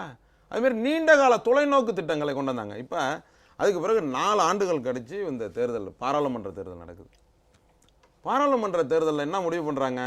யாரோடையுமே கூட்டணி வேணாம், நான் செய்த ஆட்சிக்கு நான் செய்த மக்கள் நல திட்டங்களுக்கு எனக்கு மக்கள் எப்படி வாக்களிக்க போகிறார்கள், அதில் நான் தோற்றாலும் பரவாயில்லை, மக்களுடைய மனநிலைமை நான் நேரடியாக சந்திக்க விரும்புகிறேன் என்று புரட்சித் தலைவி அம்மா அவர்கள் முடிவு செய்தார்கள். ஆனால் மக்கள் என்ன செஞ்சாங்க? கிட்டத்தட்ட எல்லா தொகுதியிலையும் அனைத்து இந்திய அதிமுக தனியாக நின்று ஜெயிக்கிறோம் நம்ம. அதாவது 2006 சட்டமன்ற தேர்தலிலும் சங்கரதாஸ் அவரோட பேச்சில் முன்பே குறிப்பிட்டார், அதிக ஓட்டு சதவீதம்னு பார்த்தீங்கன்னா அது அதிமுகவுக்கு தான். நீங்கள் கொடுத்த இந்த புள்ளி விவரத்தில் 2011 கொடுத்துருக்கிறீங்களே, ஆனால் அது 2006 32.64 2006 32% அதிமுக ஓட்டு சதவீதம். இவங்க கம்மி 25 26 வரைக்கும் தான் இவங்க வாங்குறாங்க. பட் காங்கிரஸ் ஓட்டு வங்கி சேர்ந்ததுனால இவங்க 96 சீட்டும் பேலன்ஸ் காங்கிரஸ் சீட்டுமா மாறி, அதனால மைனாரிட்டி திமுக அரசு, அதனாலதான் அது மைனாரிட்டி திமுக அரசு. அதனால அந்த மக்கள் நல திட்டங்களுக்கு 4 ஆண்டுகளாக நான் செய்த திட்டங்களுக்கு மக்கள் வாக்களிக்கிறாங்களா பாப்போன்னு பார்க்கும்போது என்ன செஞ்சிட்டாங்க? அந்த வெற்றி வாய்ப்பினுடைய சதவீதத்தை பார்த்தீங்கன்னா எல்லாருமே பிரமிக்கவர். எல்லாம் 2 லட்சம் ஓட்டு வித்தியாசத்தில் வெற்றி, 3 லட்சம் ஓட்டு வித்தியாசத்தில் வெற்றி, சில பேர் 4 லட்சம் ஓட்டு வித்தியாசத்தில் வெற்றியெல்லாம் பெற்று. அதனால தொடர்ச்சியாக மக்கள் நல திட்டங்களை யார் செய்கிறாங்கன்னு புரட்சித் தலைவருக்கு பிறகு புரட்சித் தலைவி அம்மா அவர்கள் தான் என்பதை மக்கள் புரிந்து கொண்டு விட்டார்கள். இன்றைக்கு அம்மா மருத்துவமனையில் இருக்கின்ற நேரத்தில் இந்த 3 தொகுதியினுடைய வெற்றியையும் நம்மளுக்கு செய்த நன்மைக்கு அவர்களுக்கு நம்ம காணிக்கையாக செலுத்த வேண்டும் என்று முடிவு செய்தார்கள். புரட்சித் தலைவி அம்மா அவர்களுடைய வெற்றியில் மேலும் ஒரு மகுடமாக வைரக்கல்லாக இந்த 3 தொகுதியினுடைய வைரக்கல்களும் பதிக்கப்பட்டிருக்கின்றன. இது வருகின்ற உள்ளாட்சி தேர்தலில் கண்டிப்பாக பிரதிபலித்து அனைத்து தொகுதிகளிலுமே திமுக தோல்வியடைந்து அனைத்து இந்திய அதிமுக அனைத்து தொகுதிகளையும் உள்ளாட்சிகளை பிடிக்கும் என்பதுதான் மக்களுடைய மனநிலைமை. ஷியாம், 2011 சட்டமன்ற தேர்தல், அதற்கு பிறகு 2011 உள்ளாட்சி தேர்தல், 2013 நாடாளுமன்ற தேர்தல், 16 சட்டமன்ற தேர்தல், இந்த எல்லா தேர்தலிலும் அதிமுக வெற்றி பெற்றிருக்கிறது. இப்பொழுது நடைபெற்ற தேர்தலிலும் பெண்களின் ஆதரவு அதிகமாக உள்ளது. 3 தொகுதிகளிலும் பார்த்தீங்கன்னா பெண் வாக்காளர்களுடைய வாக்குகள் அதிகம் என்பது தெளிவாகி இருக்கிறது. இந்த பெரிய வெற்றியை நீங்கள் எப்படி பார்க்கிறீர்கள்? தொடர் வெற்றி காரணமே நாம் தொடர்ந்து செய்து வருகின்ற மக்கள் நலத்திட்டங்கள் தான். கிராமங்களிலே நமது நலத்திட்டங்கள் எப்படி செயல்பட்டு கொண்டிருக்கின்றன என்று பார்த்தாலே இது புரியும். பெண்களுக்கு, நகர்ப்புற பெண்களுக்கு பிரசவ விடுப்பை பற்றி நான் முன்பே சொன்னேன். ஆனால் கிராமப்புற பெண்களுக்கு நாம் அவர்கள் பேறுகாலத்திற்கு பிறகு அவர்களுக்கு ஒரு சீதனம் தருகின்றோம். இந்த சீதன பெட்டியிலே பல விஷயங்கள் இருக்கலாம். ஆனால் என்னை மிகவும் கவர்ந்தது என்னவென்றால் அதில் குழந்தைகளுக்கு ஒரு கிளுகிழுப்பை இருக்கும். இது ஒரு பெரிய கிரியேட்டிவ் ஐடியா. அது குழந்தை உண்மையிலேயே முதல்ல பார்க்கறது தன்னோட தாயோட முகத்தை, அதற்கு பிறகு பார்க்கிறது அதற்கு இனிமையாக காதிலே கேட்கின்ற ஒலியை. இந்த நுட்பமான உளவியல் நுட்பத்தை புரிந்து கொண்டு அம்மா அவர்கள் அதில் ஒரு கிளுகிழுப்பையை சேர்த்திருக்கிறார்களே, இது எவ்வளவு பெரிய ஒரு நுண்மான் நுழைவுளம் என்று நான் அடிக்கடி வியப்பது உண்டு. எனக்கு தெரிந்து எங்களது ஊருக்கு பக்கத்தில் ஒரு சின்ன கிராமம், கொன்றைக்காடு என்று பெயர். அவனுக்கு 2வது ஆண் குழந்தை பிறந்திருக்கிறது. அடிப்படையில் அவர் அதிமுக வாக்காளர் என்று நான் சொல்ல மாட்டேன். ஆனாலும் அவர் இந்த பரிசு பெட்டகத்தை வாங்கியவுடன் அப்படியே மெய்மறந்து போய்விட்டார். என்னவென்றால் அவர் பார்த்தே அறியாத Johnson baby powder, baby soap, இதெல்லாம் அவர்கள் வாங்க மாட்டார்கள், பார்க்க மாட்டார்கள். இதையெல்லாம் கொடுத்து எந்த செலவும் இல்லாமல் குழந்தை பிறந்தவுடன் கையில் தூக்கி கொடுக்கிறார்கள். இதையெல்லாம் பார்க்கும்போது இயற்கையாகவே அவர்கள் மிகவும் நெகிழ்ந்து விடுகிறார்கள். இது போக இன்றைக்கு கிராமங்களிலே நீங்கள் பார்த்தால் நாம் தரம் உயர்த்தி இருக்கின்ற ஆரம்ப சுகாதார நிலையங்களின் எண்ணிக்கை கணக்கிலே அடங்காது. அந்த அளவுக்கு மிகச் சிறப்பாக ஆரம்ப சுகாதார நிலையங்கள் இயங்கிக் கொண்டிருக்கின்றன. கிட்டத்தட்ட நகர்ப்புறங்களில் இருக்கின்ற தனியார் மருத்துவமனைகளுக்கு சமமாக மிகவும் சிறந்த முறையிலே இயங்குகின்றன. இது எல்லாம் இந்த கிராமப்புற பெண்களை மிக மிக கவர்ந்திருக்கின்றது. அவர்கள் 100% அதிமுகவுக்கு ஆதரவாகத்தான் இருக்கிறார்கள். கிராமப்புற ஆண்களிலே முன்னும் பின்னுமாக இருந்தவர்கள் கூட இப்போது இந்த நன்மைகளை எல்லாம் பார்த்து பார்த்து மெல்ல மெல்ல அதிமுக பக்கம் வந்து விட்டார்கள். கடந்த 5-6 ஆண்டுகளாகவே அவர்கள் சதவீதம் கூடிவிட்டது. அதுதான் பொது தேர்தலிலே 40% மேல் அதிமுகவுக்கு சாதகமான ஓட்டுப்பதிவு, இடைத்தேர்தலிலே 55% மேல், சந்தேகமே இல்லாத வெற்றி. அதாவது இந்திய வரலாற்றிலேயே பாதிக்கு மேல் பெற்று வெற்றி பெறுகிற வெற்றி என்பது மிகவும் அரிது. ஜவஹர்லால் நேரு காலத்தில் தான் அப்படி இருந்தது. இப்போது பாதிக்கும் மேல் ஆதரவு. இந்த ஆதரவு ஜனநாயகத்தின் பெரிய மாண்பு. ஜனநாயகம் என்பது ஒரு மெஜாரிட்டியின் அடிப்படையிலே. ஆனால் நமது ஃபர்ஸ்ட் பாஸ்ட் போஸ்ட் சிஸ்டத்திலே யார் முதலிலே ஓடி வருகிறார்களோ அவர்களுக்கு வெற்றி. 30% ஓட்டு இருந்தால் கூட அவர்கள் முதலிலே வந்தால் அவர்களுக்கு தான் அந்த சீட்டு. ஆனால் இப்போது எந்த சந்தேகமே இல்லாமல் 55% மேல் ஓட்டு வாங்கி வெற்றி பெற்றார். இந்த தொடர் வெற்றியை நீங்கள் எப்படி பார்க்கிறீர்கள்? அதாவது மாண்புமிகு அம்மா அவர்கள் கருவுற்ற பெண்களுக்கு கருவுற்றதிலிருந்து முன் பாதுகாப்பு, பிரசவம் அடைந்தவருக்கு அதற்கு பின்பு எடுக்க வேண்டிய பின்னால் இருக்கிற பாதுகாப்பு, அப்போ 2 பாதுகாப்பு. அது ஒரு கிட்டு 15 அம்சத்தை இது போல் ஒரு கிட்டு கொடுத்தாங்க அம்மா. அவங்களுடைய தாய் வீட்டில் கூட அது செய்ய மாட்டாங்க. அவங்க திருமணம் செய்கிற கூட அதை பராமரிக்க மாட்டாங்க. அவருக்கு உள்ள அந்த சத்து, லேகியம், பாதுகாப்பு, மூலிகை மருத்துவம் எல்லாம் பண்ணாங்க. அது இல்லாமல் சமுதாய வளைகாப்புன்னு ஒன்று மாவட்டம் வாரியா கலெக்டர் எல்லாம் போய் அரசாங்கமே சமுதாய வளைகாப்பு, நமக்கு அம்மா இருக்கிறார்கள் என்று நினைக்கக்கூடிய அளவுக்கு சமுதாய வளைகாப்புன்னு ஒன்று பண்ணாங்க. அப்புறம் பாலியல் வன்கொடுப்புன்னு ஒரு 13 அம்ச திட்டம், 5 அம்ச திட்டத்தை போட்டு எப்படி பெண்களை பாதுகாக்க வேண்டும் அப்படின்னு அதை அமுல்படுத்தினாங்க. இன்றைக்கு தொழில் முனைவோரில், சிறு தொழில் முனைவோரில் அவங்களுக்கு ட்ரைனிங் கொடுத்து என்டர்பிரினர் ஆகிறதுக்கு அதுக்கு ஒரு திட்டம், பெண் தொழில் முனைவோர் வந்திருக்காங்க. அதான் வர்சட்டைலாக எல்லா துறையிலையும் இன்றைக்கு பெண்களை அம்மா அவர்கள் உயர்த்தி இருக்கிறாங்க. அது மட்டும் இல்லை, இன்றைக்கு 50% ஒதுக்குறாங்க அரசு இதில். அதேமாதிரி வேலை வாய்ப்பில் அது தனி. அது எல்லா பொருளாதாரத்தில் இன்றைக்கு அவர்கள் தலை நிமிர்ந்து நிற்க வேண்டும் என்று அம்மா அவர்கள் அத்தனை திட்டங்களை கொண்டு வந்துடுறாங்க. அதுதான் முதல் காரணம். ஆனால் இவர் 2011 இறங்க போகிற சமயத்தில் ஒரு அறிக்கை கொடுக்குறார் கருணாநிதி. 21 லட்சம் குடிசை வீடுகளை கான்கிரீட் வீடாக்குவேன். ஒரு வீட்டுக்கு 60,000 போய் குடிசை வீடை கான்கிரீட் வீடு ஆக முடியுமா? கூலியே கட்டாது. ஒரு வீடு கூட கட்டலை. தேர்தல் வந்துடுது 6 மாதத்தில். விளம்பரம், என்ன விளம்பரம் தெரியுமா? ஒரு சின்ன பொண்ணு, படிக்கிற பொண்ணு, இவருக்கு கடிதம். அன்புள்ள முதல்வருக்கு ஆனந்தி எழுதுவது, அழகான வீட்டுக்கு நன்றி, ஒழுகாத ஊடே கட்டலை. இவர் அறிவிச்சார் கட்டலை. இன்றைக்கு அம்மா 7,41,000 வீடு இந்திரா நினைவு குடியிருப்பில் 200 ஸ்கொயர் ஃபீட் கட்டி கொடுத்துருக்குறாங்க. ஸ்லம்போர்டில் 50,000 வீடு. அது கட்டினதோடு தான் இன்றைக்கு இங்கே பாதிக்கப்பட்டவங்களாம் கொண்டு போய் 10,000 பேர் அதில் விட்டோம். 50,000 வீடு கட்டி கொடுத்துக்கிறோம். 3 லட்சம் பசுமை வீடு சொந்த பொறுப்பில் தமிழக அரசு பொறுப்பிலே கட்டி கொடுத்துருக்காங்க. 8 லட்சம் வீடு சொன்னதை செஞ்சுருக்காங்க. இவர் ஒரு வீடு கட்டினார் சொல்லுங்கள், ஆனால் பித்தலாட்டம். உடனே எஃப்எம்மில் கொடுப்பாரு, டிவியில் கொடுப்பாரு, எனக்கு ஓட்டு போடுங்க, அந்த குழந்தை எழுதுதான் அன்புள்ள முதல்வருக்குன்னு சொல்லி. இப்போ ஸ்டாலின் எலெக்ஷன் விட்டு அடுத்த கட்டத்துக்கு வந்துட்டார். இந்த கூட்டுறவு வார விழாவில் அரசியல் சாசன பிரகாரம் அரசு செயல்படுதா, முதலமைச்சர் சொன்னாங்கன்னு சொல்லி அதில் வந்திருக்கு அப்படின்னு ஒரு பேசுகிறார். சரி, நான் கேட்குறேன், இன்றைக்கு ஒரு அமைச்சரை சேர்க்கணும், இல்லை ஒரு லாக்காவை மாற்றணும் அப்படின்னா யார் கடிதம் கொடுத்தா ஆளுநர் மாற்றுவாரா சொல்லுங்கள்? இவர் எனக்கு விளக்கம் கொடுக்கணும்.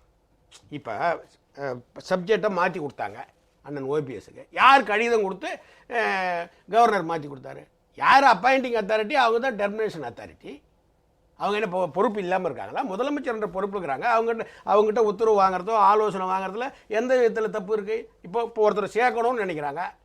யார் கடிதம் கொடுத்தா ஆளுநர் ஏற்றுக்குவார்? அரசியல் சாசனம் செயல்படல. இவர் எந்த அரசியல் சாசனத்தில் துணை முதலமைச்சர் இருந்தார்? கான்ஸ்டியூஷன் புக்கை எடுத்து காமிங்க. துணை முதல்வர் பதவியே கிடையாது. எடுங்க, கான்ஸ்டியூஷன்ல கிடையாது. கான்ஸ்டியூஷனில் துணை முதல்வர்ன்ற ஒரு பிரிவு இருக்கா? காட்டுக்கு இவருக்கு போட. லல்லு வச்சுக்குவார், நீங்கள் வச்சுக்குங்க, நீங்கள் முதலாம் வச்சுக்குவார். ஒன்றை பார்த்தா அவங்க வச்சாங்க. அரசியல் சாசனத்தை பற்றி இன்றைக்கி ஸ்டாலின் பேசுகிறாரு.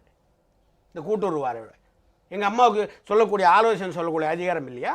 நீங்கள் தானே சொன்னீங்க ஆளுநர் முடிவு எடுக்கணும், நிர்வாகம் சம்பிக்குதுன்னு சொல்லி.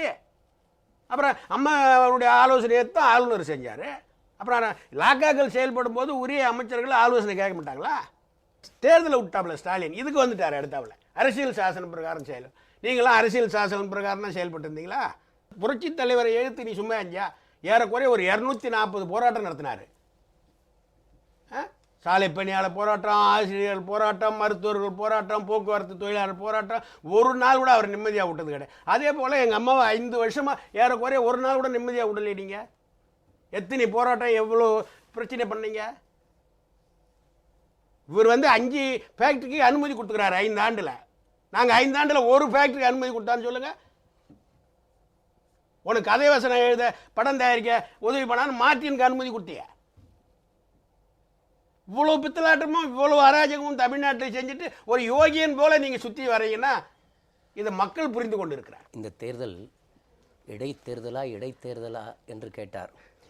மக்கள் தெள்ள தெளிவாக எடை போட்டிருக்கிறார்கள். அண்ணா திராவிட முன்னேற்ற கழகத்தின் சாதனையை எடை போட்டு, திமுக எப்படி புறக்கணிக்கப்பட வேண்டிய ஒரு கட்சி என்பதையும் எடை போட்டு, அனைத்திந்திய அண்ணா திராவிட முன்னேற்ற கழகத்திற்கு ஒரு அமோக வெற்றியை இந்த 3 தேர்தலிலும் தந்திருக்கிறார்கள். இதை குறித்து நேயர்களுக்கு சொல்ல வேண்டும் என்பதற்காக உங்கள் மூவரையும் அழைத்தோம். உங்கள் நேரத்தை எங்களோடு பகிர்ந்து கொண்டதற்காக மூவருக்கும் மிக்க நன்றி. வணக்கம். நேயர்களே, மீண்டும் நடந்தது என்ன நிகழ்ச்சியில் நாம் சந்திப்போம்.